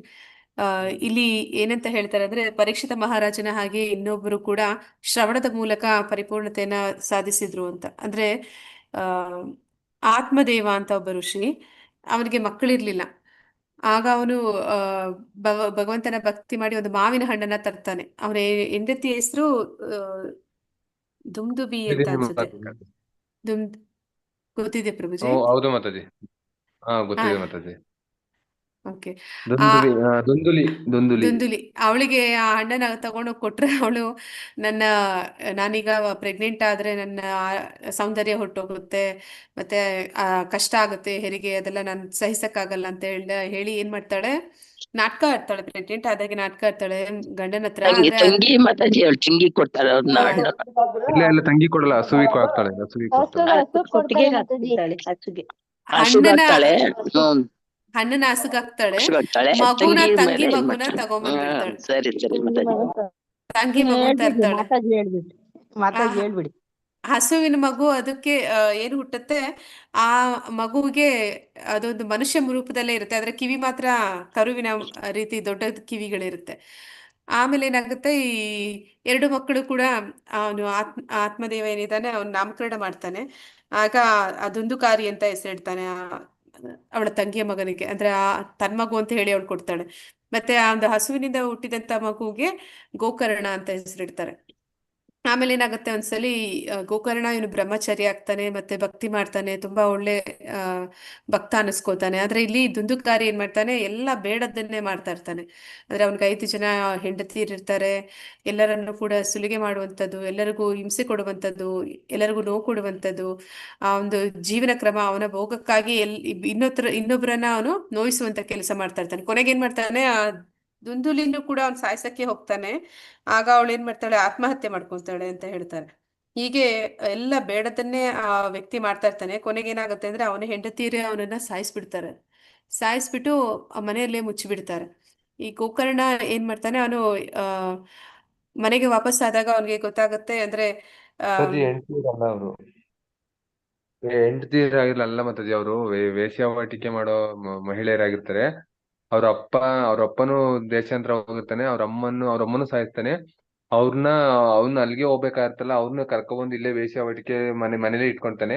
ಇವನ್ ಜೊತೆಗಿದ್ರೆ ನಾವು ಚೆನ್ನಾಗಿ ದುಡ್ಬೋದು, ದುಡ್ಡು ಸಿಗುತ್ತೆ ಅಂತಾನ. ಇವ್ನ ಮುಗ್ಸಿದ್ರೆ ಚೆನ್ನಾಗಿ ನಾವ್ ಇವ್ ಆಸ್ತಿ ಎಲ್ಲ ನಾವೇ ಅಕ್ವೈರ್ ಮಾಡ್ಕೋಬಹುದು ಅಂತಾನ. ಅವನ್ನ ಎಲ್ಲರೂ ಸೇರ್ಕೊಂಡು ಸಾಯಿಸಿ ಒಂದ್ ಬಾವಿಲಿ ಹಾಕ್ತಾರೆ ಮಾತಾಜಿ. ಅದು ರಾಜ ತಂದಿರೋ ಆಸ್ತಿನ ಇವನೇ ಕತ್ಕೊಂಡವನೆ ಅಂತಾನ. ಇವ್ನ್ ಸತ್ತೋಗವನೇ ಕತ್ಕೊಂಡ್ಬಂದು ಇವ್ರಿಗೆ ಕೊಟ್ಟವನೆ ಅಂತ ಅದು ಮುಚ್ಚ ಹೋಗುತ್ತೆ ಮಾತಾಜಿ. ಮತ್ತೆ ಅವನು ಹೋಗಿರೋನು ಗೋಕರ್ಣ ಇದು ತೀರ್ಥಯಾತ್ರೆ ಹೋಗಿರ್ತಾನೆ ಮಾತಾಜಿ. ತೀರ್ಥಯಾತ್ರೆ ಹೋಗಿರ್ತಾನೆ. ಅವ್ನ್ ಬಂದು ಮನೆಗೆ ನೋಡ್ತಾನೆ, ಅಪ್ಪ ಇರಲ್ಲ, ಅಮ್ಮ ಇರಲ್ಲ, ಅವನು ಅವ್ರ ಅಣ್ಣನೂ ಇರಲ್ಲ. ಬಂದು ಮನೆಯೆಲ್ಲ ಸ್ಮಶಾನದ ವಾತಾವರಣ ಇರುತ್ತೆ. ಒಳಗಡೆ ಹೋಗಿ ಒಳಗಡೆ ಹೋಗ್ತಾನೆ. ಅಷ್ಟೊಂದು ಅಮಂಗಳಕರವಾಗಿರುತ್ತೆ. ಮನೆ ಕಟ್ತಾನೆ. ನೈಟ್ ಮಧ್ಯರಾತ್ರಿ ಒಂದ್ಸರಿ ಕರಡಿ ಬರುತ್ತೆ, ಒಂದ್ಸರಿ ಸಿಂಹ ಬರುತ್ತೆ. ಈ ತರ ಅವನಿಗೆ ಆಭಾಸ ಆದಂಗ ಆಗುತ್ತೆ. ಒಂಥರ ಇದು ಪ್ರಜ್ಞೆ ಒಂಥರ ಅವನಿಗೆ ಪ್ರಾಣಿಗಳು ಬರ್ತಾ ಇದೆ ಅನ್ನೋ ತರ ಆಗುತ್ತೆ. ಆಮೇಲೆ ಅವನು ಅವನು ಒಂದ್ ಸ್ವಲ್ಪ ಜ್ಞಾನ ಇರುತ್ತೆ ಅವನಿಗೆ. ಅವಾಗ ಅವನು ಜ್ಞಾನದಿಂದ ನೋಡಿದಾಗ ಇದು ಯಾವ್ದೋ ಒಂದು ಆತ್ಮ ಅಂತ ಅಂದಾಗ ಅದು ಯಾರ್ ನೀನು ಅಂತ ಕೇಳಿದ್ರೆ ನಾನು ಅಣ್ಣ, ನಾನು ಕಣೋ, ನಾನು ದುಂದುಲಿ ಅಲ್ಲ ದುಂದುಕಾರಿ, ನಿಮ್ಮ ಅಣ್ಣ ಅಂತ ಹೇಳಿದಾಗ ಏನ್ ಆಯ್ತಣ್ಣ ಅಂತಂದ್ರೆ ಎಲ್ಲ ಇರೋ ಎಲ್ಲ ಸ್ಟೋರಿ ಎಲ್ಲ ಹೇಳಿದಾಗ ಏನ್ ಮಾಡ್ಬೇಕು ನಿನ್ಗೆ ಅಂತ ಕೇಳ್ತಾನೆ. ಅವಾಗ ನನ್ನ ಆತ್ಮ ಉದ್ಧಾರಕ್ಕೋಸ್ಕರ ಏನಾದ್ರು ಮಾಡು ನಿನ್ನ ಗಯಾಗ್ ಹೋಗಿ ನಿನ್ನ ಪಿತೃ ತರ್ಪಣ ಇದನ್ನ ಪಿಂಡ ತರ್ಪಣ ಮಾಡ್ಬರ್ತೀನಿ ಅಂತ ಹೇಳ್ತಾನೆ.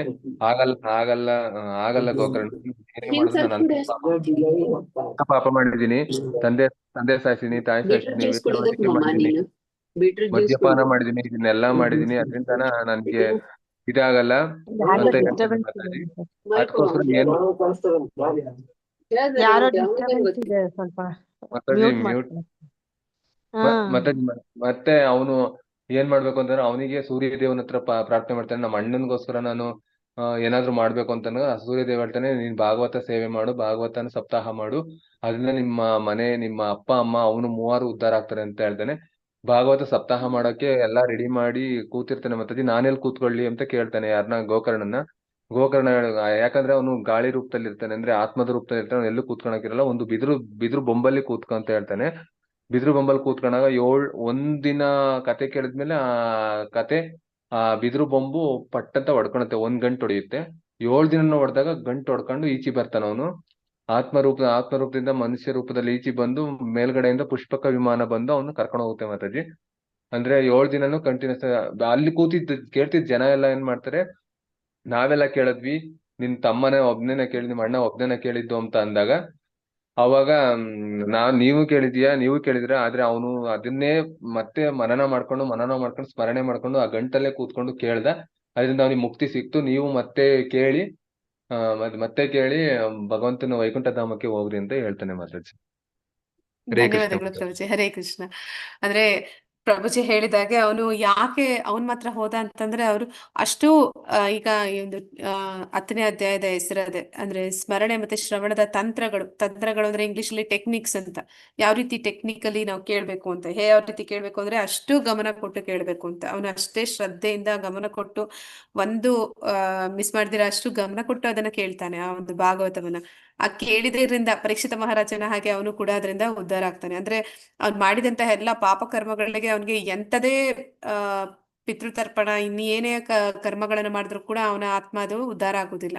ಕೊನೆಗೆ ಅವನಿಗೆ ಮುಕ್ತಿ ಕೊಡುವಂಥದ್ದು ಆ ಒಂದು ಭಾಗವತ ಶ್ರವಣ, ಭಗವಂತನ ವಿಚಾರಗಳನ್ನ ಅವನು ಗಮನ ಕೊಟ್ಟು ಕೇಳೋದ್ರಿಂದ ಅವನು ಹೇಗೆ ಭಗವಂತನ ಧಾಮಕ್ಕೆ ಹಿಂದಿರುಗ್ತಾನೆ ಅನ್ನುವಂಥದ್ದನ್ನ ನಾವು ನೋಡಿದ್ವಿ. ಹಾಗೆ ಎಂತದೇ ಪಾಪಿಗಳು ಹಿಂದೆ ನಾವು ಮಾಡಿರ್ತೀವಿ, ಎಷ್ಟೆಷ್ಟೋ ಪಾಪಗಳು ಗೊತ್ತಿದ್ದು ಗೊತ್ತಿಲ್ಲದೆ ಮಾಡಿದೀವಿ. ಈಗ ನಮ್ಗೆ ಗೊತ್ತಿಲ್ಲ ನಾವು ಎಂತಹ ಒಂದು ಜನ್ಮದಲ್ಲಿ ಏನೆಲ್ಲ ಮಾಡಿದ್ವಿ ಅಂತ. ಆದ್ರೆ ಅವುಗಳಿಂದ ನಾವು ಕೂಡ ಬಿಡುಗಡೆ ಪಡಿಬೇಕು ಅಂತಂದ್ರೆ ಪ್ರತಿದಿನ ಭಗವಂತನ ಒಂದು ಭಕ್ತರ ಸಂಘದಲ್ಲಿ ಭಗವಂತನ ವಿಚಾರಗಳನ್ನ ಈ ರೀತಿ ಡಿಸ್ಕಸ್ ಮಾಡೋದ್ರಿಂದ ಮಾತ್ರ ಅದು ಸಾಧ್ಯ ಆಗುತ್ತೆ. ಈ ಸ್ಮರಣೆ ನಾವು ನಾಳೆ ಮುಂದುವರಿಸೋಣ. ವಾಂಛಾಕಲ್ಪಿತರವಿಶ್ಚ ಕೃಪಾ ಸಿಂಧುಭ್ಯ ಏವ ಚ ಪತಿತನಾಂ ಪಾವನೇಭ್ಯೋ ವೈಷ್ಣವೇಭ್ಯೋ ನಮೋ ನಮಃ. ಅನಂತ ಕೋಟಿ ವೈಷ್ಣವೃದ್ಧಿ ಕಿ ಜೈ. ನಾಮಾಚಾರಿ ಹರಿದಾಸ್ ಠಾಕೂರ್ ಕಿ ಜೈ. ಬಂದಿರುವಂತ ಎಲ್ಲ ಭಕ್ತರಿಗೂ ಜೈ. 1 ನಿಮಿಷ ಎಲ್ಲರೂ. ಗುರುಪ್ರಸಾದ್ ಪ್ರಭುಜಿ. ಜೈ ಜೈ. ಪ್ರಭುಜಿ 9ನೇ ತಾರೀಕು ಅಕ್ಟೋಬರ್ ಮತ್ತೆ ಮಂಗಳಾರತಿ ಇದೆ. ನಿಮ್ಗೆ ಫಸ್ಟ್ 5 ಶ್ಲೋಕಗಳು ಅಂತ ಹೇಳಿದ್ದಾರೆ, ಅಂದ್ರೆ ಅದು ಅಪರಾಧಗಳು. ಅದು ಪ್ರಾಕ್ಟೀಸ್ ಮಾಡಿ ಪ್ರಭುಜಿ. 8ನೇ ತಾರೀಕು ಮಾತಾಜಿ ನಿಮ್ಗೆ ತೋರಿಸ್ತಾರೆ ಹೇಗೆ ಅನ್ಮ್ಯೂಟ್ ಮಾಡಿ ಹೇಳೋದು ಅಂತ. ಮತ್ತೆ 6ರಿಂದ ಮಾತಾಜಿ ಶೋಭಾ ಮಾತಾಜಿ ಅಲ್ವಾ ಆಗ್ಲೇನ ಮಾತಾಡಿದ್ದು? ಮಾತಾಜಿ 8ನೇ ತಾರೀಕಿಂದಲ್ಲ? 8ನೇ ತಾರೀಕಾ? 8ನೇ ತಾರೀಕು ಪ್ರಾಕ್ಟೀಸ್, 9ನೇ ತಾರೀಕು ಬೆಳಗ್ಗೆ ಇರುತ್ತೆ ಮಾತಾಜಿ. ಪ್ರಭುಜಿ ಮಾತಾಜಿ ನಿಮ್ದು ನಂಬರ್ ಕೊಡಿ ಮಾತಾಜಿ. ಸೌಮ್ಯ ಮಾತಾಜಿ 9880. ಚಾಟ್ ಅಲ್ಲಿ ಹಾಕಿ ಮಾತಾಜಿ, ನಾನು ಹಾಗೆ ತಗೋತೀನಿ. ಮಾತಾಜಿ.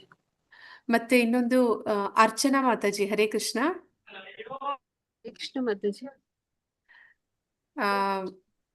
ಮಾತಾಜಿ ನಿಮ್ಗೆ ಕ್ಲಾಸಸ್ ಕೊಟ್ರೆ ಸಿಂಪಲ್ ಕ್ಲಾಸಸ್, ಅಂದ್ರೆ ಈ ತರ ತುಂಬಾ ಡೀಟೇಲ್ ಏನಿರೋದಿಲ್ಲ. ಸ್ಲೈಡ್ಸ್ ಇರುತ್ತೆ, ನೀವು ಜಸ್ಟ್ ಸ್ಲೈಡ್ಸ್ ಓದಿ ಅದನ್ನ ಎಕ್ಸ್ಪ್ಲೈನ್ ಮಾಡ್ಬೇಕಷ್ಟೇ. ಲೆವೆಲ್ 1ಗೆ ಮಾಡ್ತೀರಾ ಮಾತಾಜಿ? ಮಾತಾಜಿ ಈಗ ನಾನು ಹಾಸ್ಪಿಟಲ್ ಅಲ್ಲಿ ಇದ್ದೀನಿ. ನಮ್ಮ ಅಮ್ಮಗೆ ಹಾಸ್ಪಿಟಲ್ ಅಲ್ಲಿ ಅಡ್ಮಿಟ್ ಮಾಡಿದ್ದಾರೆ ಸರಿ ಇವತ್ತು. ಸರಿ. ಸೊ ನನಗೆ ಹೀಗೆ ಆಗಿದ್ದಕ್ಕೆ ನಾನು ಇಲ್ಲಿಂದಾನೇ ಕೇಳ್ತಾ ಇದ್ದೀನಿ ಮಾತಾಜಿ. ಸ್ವಲ್ಪ ಪ್ರೇ ಮಾಡಿ ಮಾತಾಜಿ. ಎಲ್ಲರೂ ಹರಿನಾಮ ಒಂದ್ಸಲ ಹೇಳಿ. ಓಕೆ, ಎಲ್ಲರೂ ಒಂದ್ಸಲಿ ಮಾತಾಜಿಗೋಸ್ಕರ ಹರಿನಾಮ ಮಂತ್ರ ಹೇಳೋಣ.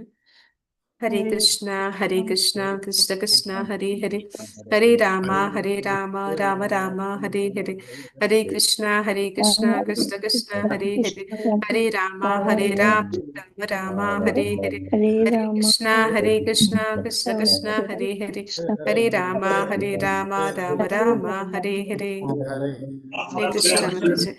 ಅವರಿಗೆ ಅದೆಷ್ಟು ಮೊದ್ಲು ಬಹಳ ಸಲ ನಾನು ಓಡಾಡಿದೀನಿ ಮಾತಾಜಿ. ಇವಾಗ ಅದೇ ಈಗ ಮತ್ತೆ ಬಹಳ ಕಫ್ ಆಗ್ಬಿಟ್ಟು ಅದು ಕಡಿಮೆನೆ ಆಗ್ತಿರ್ಲಿಲ್ಲ. ಅದಕ್ಕೆ ಬಂದೆ ಇಲ್ಲಿ. ಇವ್ರು ಇಲ್ಲ ನೀವು ಇರ್ಬೇಕು ಅಂತ ಆಕ್ಸಿಜನ್ ಮಾಸ್ಕ್ ಹಾಕಿದ್ದಾರೆ ಮಾತಾಜಿ. ಅದಕ್ಕೆ ನಾನು ಉಳ್ಕೊಂಡಿದ್ದೀನಿ. ಅದಕ್ಕೆ ನನಗೆ ಕ್ಲಾಸಸ್ ತಗೊಳ್ಳೋದು ಕಷ್ಟ ಮಾತಾಜಿ. ಯಾಕಂದ್ರೆ ನನ್ನ ಮಗಳು ಗದಗದಲ್ಲಿ ಇರ್ತಾಳೆ. ನಾನು ಅಲ್ಲಿ ಹೋಗ್ತಾ ಬರ್ತಾ ಇರ್ತೀನಿ. ನಾನು ಒಂದೇ ಕಡೆ ಇರೋದು ಕಡಿಮೆ. ಈ ಕಡೆ ಒಂದ್ಸಲ ಕಾರವಾರಕ್ಕೆ ಹೋಗ್ತೀನಿ. ನನ್ನ ನೆಟ್ವರ್ಕು ಪ್ರಾಬ್ಲಮ್ ಇರುತ್ತೆ. ಮತ್ತು ನಮ್ಮ ಅಮ್ಮಂದು ಹೆಲ್ತ್ ಇಶ್ಯೂಸ್ ಎಲ್ಲ ಇರುತ್ತೆ.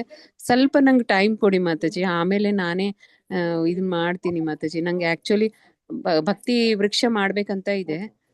ಸೊ ಸರಿ ಮಾತಾಜಿ, ನಿಮ್ಗೆ ಯಾವಾಗ ಆಗುತ್ತೆ ನೀವು ಹೇಳಿ. ಓಕೆ ಮಾತಾಜಿ. ಹರೇ ಕೃಷ್ಣ ಮಾತಾಜಿ. ಹರೇ ಕೃಷ್ಣ ಪ್ರಭುಜಿ.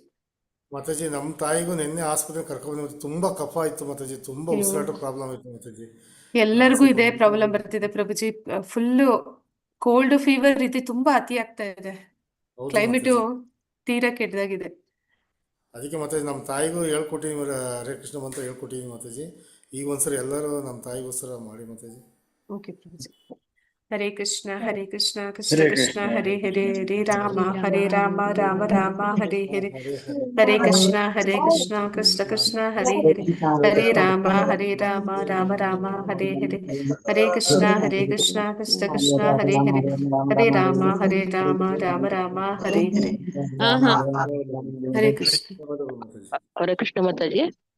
ಹಾ ನಿಮ್ ಮಾತಾಜಿ. ನಿಮ್ ಮಗ ಹುಷಾರಲ್ಲ ಮಾತಾಜಿ? ಹಾ ಮಾತಾಜಿ, ಈಗ ಸದ್ಯ ದೇವ್ರ ಹಾ. ಪುಣ್ಯಕ್ಕೆ ನಿಮ್ಮೆಲ್ಲರೂ ಪ್ರೇಯರು ಸರಿ ಸರಿ. ಭಗವಂತನ ದಯೆ. ನಿಮ್ಮೆಲ್ಲರೂ ಪ್ರೇಯರ್ ಮಾತಾಜಿ. ಅದಕ್ಕೆ ನಿಜ ಹೇಳ್ತೀವಿ, ಅದು ಮಂತ್ರಕ್ಕೆ ಅಷ್ಟು ಶಕ್ತಿ ಇದೆ, ಮತ್ತೆ ನಿಮ್ಮೆಲ್ಲರ ಮನಸ್ಸಿಗೂ ಅಷ್ಟು ಶಕ್ತಿ ಇದೆ. ಹರೇ ಕೃಷ್ಣ ಧನ್ಯವಾದಗಳು ಮಾತಾಜಿ. ಮಾತಾಜಿ. ಹರೇ ಕೃಷ್ಣ. ಹರೇ ಕೃಷ್ಣ ಮಾತಾಜಿ. ಹಾ ಇವಾಗ ಮಾತಾಜಿ. ಹಾಲು ಯಾವಾಗ ಕೊನೆಗೊಳಿಸ್ಬೇಕು ಮಾತಾಜಿ? ಏನು ಮಾತಾಜಿ? ಇವಾಗ ಚತುರ್ಮಾಸ ಹಾಲು ಸ್ಟಾಪ್ ಹಾಲು ಮಾಡಿದೀವಲ್ಲ? ಹಾ ಮಾತಾಜಿ, ಹಾ 7ನೇ ತಾರೀಕುವರೆಗೂ, 7th ವರೆಗೂ. 8ನೇ ತಾರೀಕಿಂದ ಉದ್ದಿನ ಬೇಳೆ ಸ್ಟಾರ್ಟ್ ಆಗುತ್ತೆ. ಓಕೆ. ಹರೇ ಮತ್ತೆ ಕೃಷ್ಣ 8ನೇ ಮಾತಾಜಿ. ತಾರೀಕಿಂದ ಇದು ಕಾರ್ತಿಕ ಮಾಸ ಅವರು ಇದ್ ಮಾಡ್ತಾರೆ ಮಾತಾಜಿ, ದಾಮೋದರ ಮಾಸ ಅಂತ ಹೇಳಿ ದಾಮೋದರ ಪೂಜೆ ಮಾತಾಜಿ. ಮಾಡ್ತಾರೆ. ದಾಮೋದರ ಅಷ್ಟಕವನ್ನ ಪ್ರತಿದಿನ ಹೇಳುವಂಥದ್ದು. ಮತ್ತೆ ಅವತ್ತು ತುಪ್ಪದ ದೀಪದಿಂದ ಭಗವಂತನಿಗೆ ಬೆಳಗುವಂಥದ್ದೆಲ್ಲ ಮಾಡ್ತಾರೆ. ಹೌದು ಮಾತಾಜಿ ಹೇಳಿದ್ರು. ಮಾತಾಜಿ ಇವಾಗ ಫಸ್ಟ್ನೇ ಲಿಂಕ್ ಕಳ್ಸಿದ್ರಲ್ವಾ ಮಾತಾಜಿ? ಯಾವತ್ತಿಂದ ಸ್ಟಾರ್ಟ್ ಆಗುತ್ತೆ ಮಾತಾಜಿ? ಅದು ಅಕ್ಟೋಬರ್ 6ರಿಂದ ಮಾತಾಜಿ. ಈಗಲೇ ಅವ್ರಿಗೆ ಇದ್ದಾಗ ಕೇಳಿ ಮಾತಾಜಿ, ಎಂಟ್ರಾಗ ಕೇಳಿ, ಅದಕ್ಕೆ ರಿಜಿಸ್ಟರ್ ಮಾಡ್ಕೊಳಕ್ ಹೇಳಿ. ಓಕೆ. ಮಾತಾಜಿ ಕಾಲ್ ಮಾಡಿ ಯಾವ ಬ್ಯಾಚ್ ಬೇಕು ಅಂತ ಕೇಳ್ತಾರಲ್ವಾ ಮಾತಾಜಿ?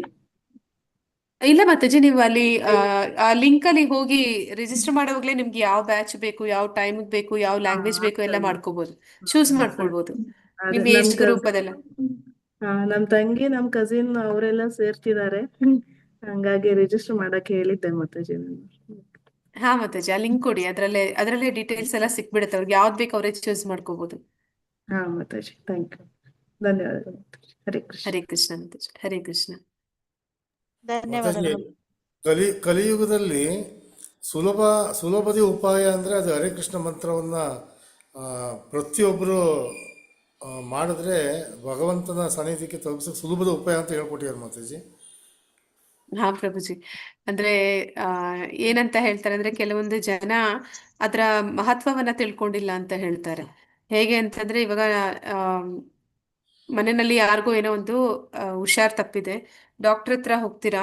ಡಾಕ್ಟರ್ ನೋಡಿದ ಕೂಡ್ಲೆ ಹೇಳ್ತಾರೆ, ನೋಡಪ್ಪ ನೀನು ಆ ಈ ಒಂದು ಲೆಮನ್ ಜ್ಯೂಸ್ ಕುಡಿದ್ರೆ ಸರಿ ಹೋಗ್ತೀಯಾ ಅಂತ ಹೇಳ್ತಾರೆ. ಹೇಳಿದ್ರೆ ಮತ್ತೆ ಅವ್ರು ನಂಬೋದಿಲ್ಲ. ಅಯ್ಯೋ, ಈ ಡಾಕ್ಟರ್ ಸರಿ ಇಲ್ಲ ಅಂತ ಹೇಳಿ ಇನ್ನೊಂದು ಡಾಕ್ಟರ್ ಹತ್ರ ಹೊಟ್ಟೋಗ್ತಾರೆ. ಯಾಕೆ ಅಂತಂದ್ರೆ, ನನ್ಗೆ ಇಷ್ಟೆಲ್ಲ ತೊಂದರೆ ಆಗ್ತಿದೆ, ಈ ಡಾಕ್ಟರ್ ನೋಡಿದ್ರೆ ನಾನು ನೋಡಿದ ತಕ್ಷಣ ಬರೀ ಲೆಮನ್ ಜ್ಯೂಸ್ ಕುಡಿ ಅಂತ ಹೇಳ್ತಾ ಇದ್ದಾರೆ. ಇದೆಲ್ಲ ಒಂದು ಮೆಡಿಸನ್, ನನ್ಗಿರೋ ಕಾಯಿಲೆಗೆ ಒಂದು ಇಂಜೆಕ್ಷನ್ ಆದ್ರೂ ಹಾಕ್ಬೇಕು ಅಟ್ಲೀಸ್ಟ್ ಅಂತ ಹೇಳ್ತಾರೆ. ಹಾಗೆ ಈ ಕಲಿಗಾಲದಲ್ಲಿ ಭಗವಂತನ ನಾಮಸ್ಮರಣೆ ಅಷ್ಟು ಸುಲಭ ಇದೆ ಅಂತ ಹೇಳಿದ್ರೆ ಜನ ಅದನ್ನ ಗಂಭೀರವಾಗಿ ತಗೊಳ್ಳೋದಿಲ್ಲ. ಒಂದು ಯಾಗ ಯಜ್ಞನಾದ್ರೂ ನಾನ್ ಮಾಡ್ಬೇಕು, ಅಥವಾ ನಾನು ಯಾವ್ದಾದ್ರು ಒಂದು ದಾನ ಧರ್ಮನಾದ್ರೂ ನಾನ್ ಮಾಡ್ಬೇಕು, ಇಲ್ಲ ಇನ್ನೇನಾದ್ರೂ ಒಂದು ಆ ಯಾವ್ದಾದ್ರು ಒಂದು ಕಷ್ಟಕರವಾದ ಒಂದು ಭಕ್ತಿ ಕಾರ್ಯವನ್ನು ಮಾಡ್ಬೇಕು, ಇಷ್ಟು ಸುಲಭವಾಗಿ ಪರಿಹಾರ ಸಿಗೋದಕ್ಕೆ ಹೇಗೆ ಸಾಧ್ಯ ಅಂತ ಯೋಚನೆ ಮಾಡ್ತಾರಂತೆ. ಹಾಗೆ ಜನ ಭಕ್ತಿ ಎನ್ನುವಂಥದ್ರಲ್ಲಿ ಅವರದೇ ಆದ ರೀತಿಯಲ್ಲಿ ಅವ್ರು ಯೋಚನೆ ಮಾಡುವಂಥದ್ದು. ಅಂದ್ರೆ ಸುಲಭವಾದದನ್ನ ಭಗವಂತ ಕೊಟ್ಟಿದ್ರು ಕೂಡ ಅದನ್ನ ಗಂಭೀರವಾಗಿ ತಗೊಳ್ಳೋದು ಇಲ್ಲ, ಸ್ವೀಕಾರ ಮಾಡೋದು ಇಲ್ಲ. ಆಚಾರ್ಯರು ನಮ್ಗೆ ಅಷ್ಟು ಸುಲಭ ಮಾರ್ಗವನ್ನ ಹೇಳಿದ್ರು ಕೂಡ ಎಲ್ಲರೂ ಅದನ್ನ ಆಚರಣೆ ಮಾಡೋದಿಲ್ಲ. ಬೇಕಿದ್ರೆ ನಾವು ನೋಡ್ಬೋದು ಹೊರಗಡೆ ಕೂಡ ಯಾರು ಭಗವಂತನ ನಾಮಸ್ಮರಣೆ ಮಾಡೋದಕ್ಕಿಂತ ಕಷ್ಟಪಟ್ಟು ದಾನ ಧರ್ಮಗಳನ್ನ ಮಾಡ್ತಾರೆ, ಅಥವಾ ಇನ್ನೇನೋ ಒಂದು ಯಾಗ ಯಜ್ಞಗಳನ್ನ ಮಾಡ್ತಾರೆ, ಇಲ್ಲ ಹೋಗಿ ಎಲ್ಲಾದ್ರೂ ಹೋಗಿ ಅಷ್ಟಾಂಗ ಯೋಗ ಕಲಿತೀವಿ, ಪ್ರಾಣಾಯಾಮ ಮಾಡ್ತೀವಿ, ಆ ರೀತಿ ಸಮಯವನ್ನ ಅದಕ್ಕೆ ಕೊಡ್ತಾರೆ ಹೊರತು ಸ್ವಲ್ಪ ಸಮಯ ಭಗವಂತನ ನಾಮಸ್ಮರಣೆಗೆ ಮಾಡಿ ಅಂತಂದ್ರೆ ಅದನ್ನ ಯಾರು ಗಂಭೀರವಾಗಿ ತಗೊಳ್ಳೋದಿಲ್ಲ. ಹರೇ ಕೃಷ್ಣ ಮಾತಾಜಿ. ಆಮೇಲೆ ಮಾತಾಜಿ ಇನ್ನೊಂದು ವಿಷಯ, ನನ್ನ ಸ್ನೇಹಿತ ಒಬ್ಬರು ಮಹಾರಾಷ್ಟ್ರದಲ್ಲಿ ಮಾತಾಜಿ ಇಸ್ಕಾನ್ ಟೆಂಪಲ್ ಸೇವೆ ಮಾಡ್ತಾ ಇದ್ದಾರೆ, ಸದಾ ಕೃಷ್ಣ ಪ್ರಜ್ಞೆಯಲ್ಲೇ ಇರ್ತಾರೆ. ಅವ್ರಿಗೆ ಈಗ 40 ವರ್ಷ ಮಾತಾಜಿ. ಆ ಕೃಷ್ಣ ಪ್ರಜ್ಞೆಯಲ್ಲಿ ಇರ್ತಕ್ಕಂಥ ಭಕ್ತರಲ್ಲಿ ಒಂದು ಹೆಣ್ಣು, ಆಕೆನೂ ಕೂಡ ತುಂಬ ಕೃಷ್ಣ ಪ್ರಜ್ಞೆಯಲ್ಲೇ ಸದಾ ಕೃಷ್ಣ ಧ್ಯಾನ ಮಾಡ್ತಕ್ಕಂಥ ಒಂದು ಹೆಣ್ಣು, ಅವರಿಬ್ಬರಲ್ಲೂ ಪ್ರೀತಿ ಉಂಟಾಗಿದೆ ಮಾತಾಜಿ. ಅಂದರೆ ಮದುವೆ ಮಾಡ್ಕೋಬೇಕು ಅಂತ. ಆಕೆಗೆ 35 ವರ್ಷ, ಈತನಿಗೆ 40 ವರ್ಷ. ಇವರಿಬ್ಬರು ಮದುವೆ ಮಾಡ್ಕೋಬಹುದಾ? ಕೃಷ್ಣ ಪ್ರಜ್ಞೆಯಲ್ಲಿ ಕೃಷ್ಣನ ಭಕ್ತರಾಗಿ ಸೇವೆ ಸಲ್ಲಿಸ್ತಿರ್ಬೇಕಾದ್ರೆ ಒಬ್ಬರನ್ನೊಬ್ಬರು ಈ ರೀತಿ ಪ್ರೀತಿಸಿ ಮದುವೆ ಆಗ್ಬೋದಾ ಅಂತ ಒಂದು ಪ್ರಶ್ನೆ ಮಾತಾಜಿ. ನನಗೆ ಅವನು ಹೇಳ್ದ, ನನಗೆ ನಂಬಕ್ಕಾಗಲಿಲ್ಲ. ಈ ರೀತಿ ಸಾಧ್ಯ ಆಗುತ್ತಾ ಮಾತಾಜಿ? ಅಂದ್ರೆ ಅವ್ರಿಗೆ ಇದು ಮೊದಲನೇ ಮದ್ವೆ ತಾನೇ ಪ್ರಭುಜಿ? ಹೌದೌದು, ಇಬ್ಬರಿಗೂ ಮೊದಲನೇ ಮದುವೆ ಮಾತಾಜಿ. ಮೊದಲನೇದಿದ್ರೆ ಮಾಡ್ಕೋಬಹುದು ಪ್ರಭುಜಿ. ಅಂದ್ರೆ ಮಾಡ್ತಾರೆ, ಅಂದ್ರೆ ಗೃಹಸ್ಥಾಶ್ರಮ ಸ್ವೀಕಾರ ಮಾಡ್ತಾರೆ, ಬ್ರಹ್ಮಚರ್ಯ ಆದ್ಮೇಲೆ ಗೃಹಸ್ಥಾಶ್ರಮಕ್ಕೆ ಹೋಗ್ತಾರೆ, ಭಕ್ತಿಯಲ್ಲಿ ಮುಂದುವರಿಬಹುದು. ಹಾ ಹಾ. ಅಲ್ಲ, ಅವರಿಬ್ಬರು ಭಕ್ತಿಯಲ್ಲೇ ಇದ್ದಾರೆ ಮಾತಾಜಿ. ಸದಾ ಭಜನೆ ಕೀರ್ತನೆಗಳಲ್ಲಿ ಭಾಗವಹಿಸಿದರೆ ಹರಿಕೃಷ್ಣ ಮಂತ್ರವನ್ನು ಎಲ್ಲ ಕಡೆ ಅವರು ಕೂಡ ಪ್ರಯತ್ನ ಮಾಡ್ತಾರೆ ಮಾತಾಜಿ. ಎಲ್ಲ ಭಜನೆಗಳ ಜೊತೆ ಸೇರಿಕೊಂಡು ಮಾಡ್ತಾ ಇದ್ದಾರೆ. ಅಂದರೆ ಅವರಿಬ್ಬರಲ್ಲೇ ಈಗ ಗೃಹಸ್ಥಾಶ್ರಮಕ್ಕೆ ಹೋಗೋಕ್ಕೆ ಇದುವರೆಗೂ ಮದುವೆ ಬೇಡ ಅಂತ ಇದ್ದವ್ರು ಇಬ್ಬರೂ ಈಗ ಮದುವೆ ಮಾಡ್ಕೋಬೇಕಂತ ಅಲ್ಲಿ ಗುರುಗಳೇ ಹೇಳಿದಾರಂತೆ, ನೀವು ಮಾಡ್ಕೊಳ್ಳಿ, ನಾವು ಮಾಡ್ತೀವಿ ಅಂತ ಹೇಳಿದಾರಂತೆ. ಅದು ಆಗ್ಬೋದಾ ಅಂತ ನಿಮ್ಮ ಹತ್ರ ಕೇಳ್ತಾರದು. ಮಾಡ್ಬೋದು ಪ್ರಭುಜಿ. ಬ್ರಹ್ಮಚರ್ಯ ಆದ್ಮೇಲೆ ಗೃಹಸ್ಥಾಶ್ರಮಕ್ಕೆ ಹೋಗ್ಬೋದು. ಎಲ್ಲರೂ ನೇರವಾಗಿ ಸನ್ಯಾಸ ಸ್ವೀಕಾರ ಮಾಡೋದಿಲ್ಲ, ಅದು ಎಲ್ಲರಿಗೂ ಹೇಳೋದು ಇಲ್ಲ. ಹಾಂ ಹಾಂ, ಸರಿ ಸರಿ ಮಾತಾಜಿ. ಈಗ ಹಾ ಏಕಾದಶಿ ಮಾತಾಜಿ. ಮಾಡ್ಬೇಕಾದ್ರೆ ಒಬ್ಬೊಬ್ರು ಪ್ರತಿದಿನ ಚಿಕನ್ ತಿಂದು ಏಕಾದಶಿ ದಿನ ಮಾತ್ರ ತಿನ್ನಲ್ವಾ, ಅದಕ್ಕೇನ್ ಹೇಳ್ತೀರಾ ಮಾತಾಜಿ? ಆದ್ರೆ ಏಕಾದಶಿ ವ್ರತ ಮಾಡ್ತಾರೆ, ಆದ್ರೆ ಬೇರೆ ದಿನಗಳಲ್ಲಿ ಮಾಂಸಾಹಾರ ಮಾಡ್ತಾರೆ ಅಂತ ಮಾತಾಜಿ. ಹೌದು ಮಾತಾಜಿ. ಕ್ರಮೇಣ ಬರ್ತಾರೆ ಮಾತಾಜಿ, ನಿಧಾನಕ್ಕೆ ಬರ್ತಾರೆ. ಆದ್ರೆ ಅದನ್ನ ಸ್ವಲ್ಪ ಇನ್ನೂ ಸೀರಿಯಸ್ ಆಗಿ ಮಾಡ್ತಾ ಹೋಗ್ತಾ ಇದ್ರೆ ಅವ್ರಿಗೆ ಆಮೇಲೆ ಅದು ಬೇಡ ಅಂತ ಅನ್ಸುತ್ತೆ ಮಾತಾಜಿ. ಅಂದ್ರೆ ಎಲ್ಲದಕ್ಕಿಂತ ಮುಖ್ಯವಾಗಿ ಏನಂತ ಹೇಳ್ತಾರೆ ಅಂದ್ರೆ, ಭಗವಂತನ ನಾಮಸ್ಮರಣೆ ಯಾರು ಮಾಡ್ತಾರೆ ಅಂತಂದ್ರೆ ಎಂತಹ ಚಂಡಾಲ ಅಂತ ಹೇಳ್ತಾರೆ. ಅಂದ್ರೆ ಯವನಾಮ್ಲೇಚ ಅಂತ್ಯಜ ಅಂತೆಲ್ಲ ಹೇಳ್ತಾರೆ. ಅಂದ್ರೆ ನಾಯಿ ಮಾಂಸ ತಿನ್ನುವಂತವರು ಕೂಡ ಭಗವಂತನ ನಾಮಸ್ಮರಣೆ ಮಾಡಿ ಅದರಿಂದ ಹೊರಗಡೆ ಬರ್ತಾರೆ. ಅಂದ್ರೆ ಅಂತಹ ಒಂದು ಪಾಪಕರ್ಯಗಳಿಂದ ಹೊರಗಡೆ ಬರ್ತಾರೆ ಅಂತ. ಕ್ರಮೇಣ ಅವರಲ್ಲಿ ನಿಧಾನವಾಗಿ ಚೇಂಜಸ್ ಆಗುತ್ತೆ, ಅವ್ರಿಗೆ ಅನ್ಸುತ್ತೆ ಇದು ಬೇಡ ಅಂತ. ಅದ್ರ ಭಕ್ತಿ ಸೇವೆಯಲ್ಲಿರೋರಿಗೆ ಮಾತಾಜಿ ಕಷ್ಟಗಳು ಜಾಸ್ತಿ. ಯಾಕೆ ಮಾತಾಜಿ? ಈಗ ಉದಾಹರಣೆಗೆ ನಾಗಮಣಿ ಮಾತಾಜಿ ಮನೆ ಒರೆಸ್ತಾ ಬಿದ್ದಿದ್ದಾರೆ, ಮೊನ್ನೆ ನಿಮ್ಮ ಮಗುಗೆ ಇದಾಗಿದೆ, ಇನ್ನೂ ಹಲವಾರು ತುಂಬ ಜನಕ್ಕೆ ಕಷ್ಟದ ಮೇಲೆ ಕಷ್ಟ ಇರುತ್ತೆ ಮಾತಾಜಿ. ನಾನು ನೋಡಿದ್ದೀನಿ, ತುಂಬ ಹತ್ರದಿಂದ ನೋಡಿದ್ದೀನಿ ಮಾತಾಜಿ. ತುಂಬ ಭಕ್ತಿ ಸೇವೆಯಲ್ಲಿರೋರಿಗೆ ಜಾಸ್ತಿ ಭಗವಂತ ಪರೀಕ್ಷೆ ಮಾಡೋದು ಯಾಕೆ ಅಂತ ನನಗೆ ಇನ್ನೂ ಅರ್ಥ ಆಗಿಲ್ಲ. ಅಂದ್ರೆ ಆ ಪ್ರಭುಜಿ, ಕಷ್ಟಗಳ ನಡುವೆಯೂ ಕೂಡ ಅವರು ನಾವು ರೆಡಿ ಆಗ್ಬೇಕು. ಅಂದ್ರೆ ನಾವ್ ಯಾವಾಗ ಅದನ್ನ ಸ್ವೀಕಾರ ಮಾಡೋದಕ್ಕೆ ರೆಡಿ ಆಗ್ತೀವಿ, ಆಯ್ತು ನಂದು ಹಳೇದು ಅಕೌಂಟ್ ಎಲ್ಲ ಕ್ಲಿಯರ್ ಮಾಡ್ತೀನಿ ಅಂತ, ಅವಾಗ ನಮ್ದೆಲ್ಲ ಒಂದೇ ಸತಿಗೆ ಬರುತ್ತೆ, ಇಷ್ಟೊಂದಿದೆ, ನೀನೇನು ಅಷ್ಟು ಸುಲಭ ಇಲ್ಲ ಅಂತ. ಅಂದ್ರೆ ನಾವ್ ಯಾವಾಗ ಇನ್ನ ಹೆಚ್ಚು ಹೆಚ್ಚು ಕರ್ಮಗಳನ್ನ ಮಾಡೋದಕ್ಕೆ ರೆಡಿ ಇರೋದಿಲ್ಲ, ಅವಾಗ ಹಳೇದೆಲ್ಲ ಕಳ್ಕೊಳಕ್ ರೆಡಿ ಆಗ್ತೀವಿ. ಹಳೇದು ಕಳ್ಕೊಳಕ್ ರೆಡಿ ಆಗ್ಬೇಕಂದ್ರೆ ಅದು ಅಷ್ಟು ಜಾಸ್ತಿ ಮಾಡಿರ್ತೀವಿ, ಅದು ಬರ್ತಾ ಇರುತ್ತೆ. ಬಂದಾಗ ನಾವು ಅದನ್ನ ಫೇಸ್ ಮಾಡೋದಕ್ಕೆ ರೆಡಿ ಇರ್ಬೇಕು. ಅಂದ್ರೆ ಅದರಿಂದ ನಾವು ಭಕ್ತಿಯಿಂದ ಯಾವತ್ತೂ ದೂರ ಆಗಕ್ಕೆ ಹೋಗ್ಬಾರ್ದು, ಇನ್ನ ಜಾಸ್ತಿ ಹೆಚ್ಚು ಮಾಡ್ತಾ ಹೋಗ್ಬೇಕು. ಆಗ ಅದನ್ನ ನಾವು ದಾಟೋದಕ್ಕೆ ಸಾಧ್ಯ ಆಗುತ್ತೆ. ಅದು ಬಂತು ಅಂದಾಗ ನಾವು ಒಳ್ಳೆಯವ್ರಿಗೆ ಕಷ್ಟ ಬರುತ್ತೆ, ನಾನು ಯಾಕೆ ಒಳ್ಳೆಯವ್ರಾಗಬೇಕು ಅಂತ ಯೋಚನೆ ಮಾಡಿದ್ರೆ, ಅಂದ್ರೆ ಆ ಹಳೆ ಅಕೌಂಟ್ ಇನ್ನ ಇರುತ್ತೆ, ಅದ್ರ ಜೊತೆಲಿ ಹೊಸ ಅಕೌಂಟ್ ಓಪನ್ ಮಾಡಿ ಇನ್ನ ಸೇರಿಸ್ತಾ ಹೋಗ್ತಾರೆ. ಈಗ ನಾವು ನೋಡ್ತೀವಿ ಅನೇಕ ಸತಿ ಏನಾಗುತ್ತೆ ಅಂದ್ರೆ, ಭೌತಿಕ ಜಗತ್ತಿನಲ್ಲಿ ಯಾರು ಕೆಟ್ಟ ಕಾರ್ಯ ಮಾಡ್ತಾರೆ, ಕೆಟ್ಟ ಕೆಲಸ ಮಾಡ್ತಾರೆ, ಅವ್ರಿಗೆ ಕಷ್ಟಗಳೇ ಇಲ್ವೇನೋ ಅನ್ನೋ ರೀತಿಯಲ್ಲಿ, ಅವರು ತುಂಬಾ ಸುಖವಾಗಿದ್ದಾರೇನೋ ಅನ್ನೋ ರೀತಿಯಲ್ಲಿ ಇರ್ತಾರೆ. ಅಂದ್ರೆ ಅವರು ಹಿಂದೆ ಮಾಡಿರುವಂತಹ ಪುಣ್ಯಗಳು ಅದನ್ನ ಅವ್ರೀಗ ಖಾಲಿ ಮಾಡ್ತಾ ಇರ್ತಾರೆ. ಮತ್ತೆ ಇನ್ನಷ್ಟು ಪಾಪಗಳನ್ನ ಸೇರಿಸ್ತಾ ಹೋಗ್ತಾ ಇರ್ತಾರೆ. ಆದ್ರೆ ಯಾರು ಭಕ್ತರಿರ್ತಾರೆ ಅವ್ರೇನ್ ಮಾಡ್ತಾರೆ, ಪುಣ್ಯಗಳನ್ನೆಲ್ಲ ಅವರು ಪಕ್ಕಕ್ಕೆ ಇಡ್ತಾರೆ, ಕರ್ಮಗಳನ್ನ ಅವ್ರು ಕಳ್ಕೊಳ್ಳೋಕೆ ಶುರು ಮಾಡ್ತಾರೆ. ಆ ಕರ್ಮಗಳನ್ನ ಕಳ್ಕೊಂಡ ಮೇಲೆ ನಾವು ಭಗವಂತನ ಹತ್ರಕ್ಕೆ ಹೋಗೋದಕ್ಕೆ ಸಾಧ್ಯ ಆಗುತ್ತೆ. ಅಂದ್ರೆ ನಾವ್ ಇನ್ನ ಖುಷಿ ಪಡ್ಬೇಕು, ನಮ್ದು ಅಕೌಂಟ್ ಬೇಗ ಬೇಗ ಖಾಲಿ ಆಗ್ತಿದೆ ಅಂತ. ಮಾತಾಜಿ ಇನ್ನೊಂದು ಕ್ವಶನ್, ಇವತ್ತು ಏಕಾದಶಿ, ನಾಳೆ ದ್ವಾದಶಿ, ಮತ್ತೆ ಸಂಡೆ ತ್ರಯೋದಶಿ, ಈ ಮೂರಕ್ಕೂ ಅರ್ಥ ಏನು ಮಾತಾಜಿ? ಏಕಾದಶಿ ಅಂದ್ರೆ ಇದು 11ನೇ ದಿನ ಮಾತಾಜಿ. ಅಂದ್ರೆ ಅಮಾವಾಸ್ಯೆ ಕಳೆದ 11 ದಿನ, ಇಲ್ಲಾಂದ್ರೆ ಹುಣ್ಣಿಮೆ ಕಳೆದ 11 ದಿನ. ಈ ದಿನ ಭಗವಂತನಿಗೆ ತುಂಬಾ ಯಾಕೆ ಇಷ್ಟ ಅಂತಂದ್ರೆ, ಅವನ ಭಕ್ತರು ಈ ದಿನ ಪೂರ್ತಿಯಾಗಿ ಪರಿಪೂರ್ಣವಾಗಿ ದಿನ ಡೆಡಿಕೇಟೆಡ್ ಅಂತ ಹೇಳ್ತಾರಲ್ಲ, ಹಾಗೆ ಪೂರ್ತಿಯಾಗಿ ಅವ್ರು ಯಾವಾಗ್ಲೂ ಭಕ್ತಿ ಮಾಡ್ತಾರೆ, ಇವತ್ತು ಇನ್ನ ಹೆಚ್ಚು ಭಗವಂತನಿಗೆ ಪ್ರೀತಿಯಾಗೋ ರೀತಿಯಲ್ಲಿ ಮಾಡ್ತಾರೆ. ಅಂದ್ರೆ ಅವರು ಎಲ್ಲ ಅವರ ಒಂದು ಭೌತಿಕ ಪರ್ಸನಲ್ ವಿಷಯಗಳೇನಿದೆ, ಊಟ ಮಾಡೋದ್ರಿಂದ ಹಿಡಿದು ಪ್ರತಿಯೊಂದನ್ನು ಕೂಡ ಅವ್ರ ಪಕ್ಕಕ್ಕಿಟ್ಟು ಭಗವಂತನ ಕಾರ್ಯದಲ್ಲಿ ಹೆಚ್ಚು ತೊಡಗ್ತಾರೆ.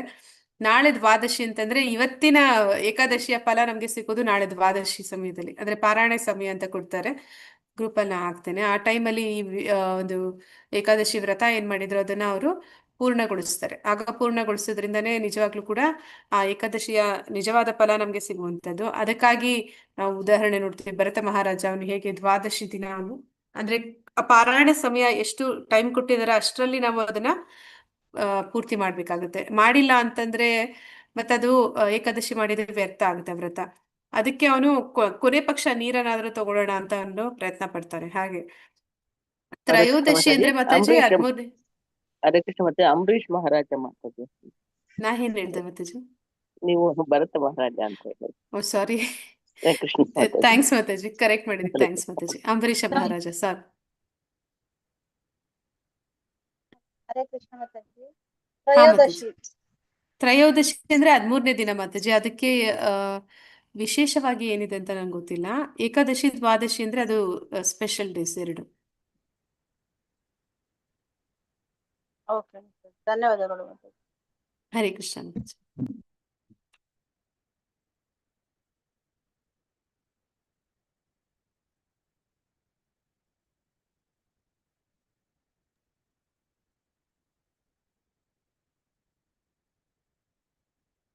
ಎಲ್ಲರೂ ಅಟೆಂಡೆನ್ಸ್ ಅದು ಲಿಂಕ್ ಅಲ್ಲಿ ಹಾಕಿದೀರ ಅನ್ಕೋತೀನಿ.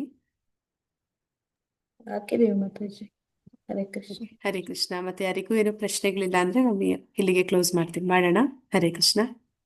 ಹಾ ಮಾತಾಜಿ. ಮಾತಾಜಿ ಮೊಬೈಲ್ ನಂಬರ್ ಹಾಕಿದೀನಿ ನಾನು ಚಾಟ್ ಬಾಕ್ಸ್ ಅಲ್ಲಿ. ಸೌಮ್ಯ ಮಾತಾಜಿ ಅಲ್ವಾ? ಹಾ ಮಾತಾಜಿ. ಹಾ ಮಾತಾಜಿ, ಸಿಕ್ತು ಮಾತಾಜಿ. ಥ್ಯಾಂಕ್ಸ್ ಮಾತಾಜಿ. ಧನ್ಯವಾದಗಳು. ಹರೇ ಕೃಷ್ಣ. ಹರೇ ಕೃಷ್ಣ ಮಾತಾಜಿ. ಹರೇ ಕೃಷ್ಣ. ಮಾತಾಜಿ. ಹರೇ ಕೃಷ್ಣ ಮಾತಾಜಿ. ಹರೇ ಕೃಷ್ಣ ಮಾತಾಜಿ, ಧನ್ಯವಾದಗಳು. ಹರೇ ಕೃಷ್ಣ ಮಾತಾಜಿ. ಮಾತಾಜಿ ನೀವು ಟೆಂಪಲ್ ಅಲ್ಲಿ ಇದ್ದೀರಾ? ಯಾರು? ಪದ್ಮ ಮಾತಾಜಿ.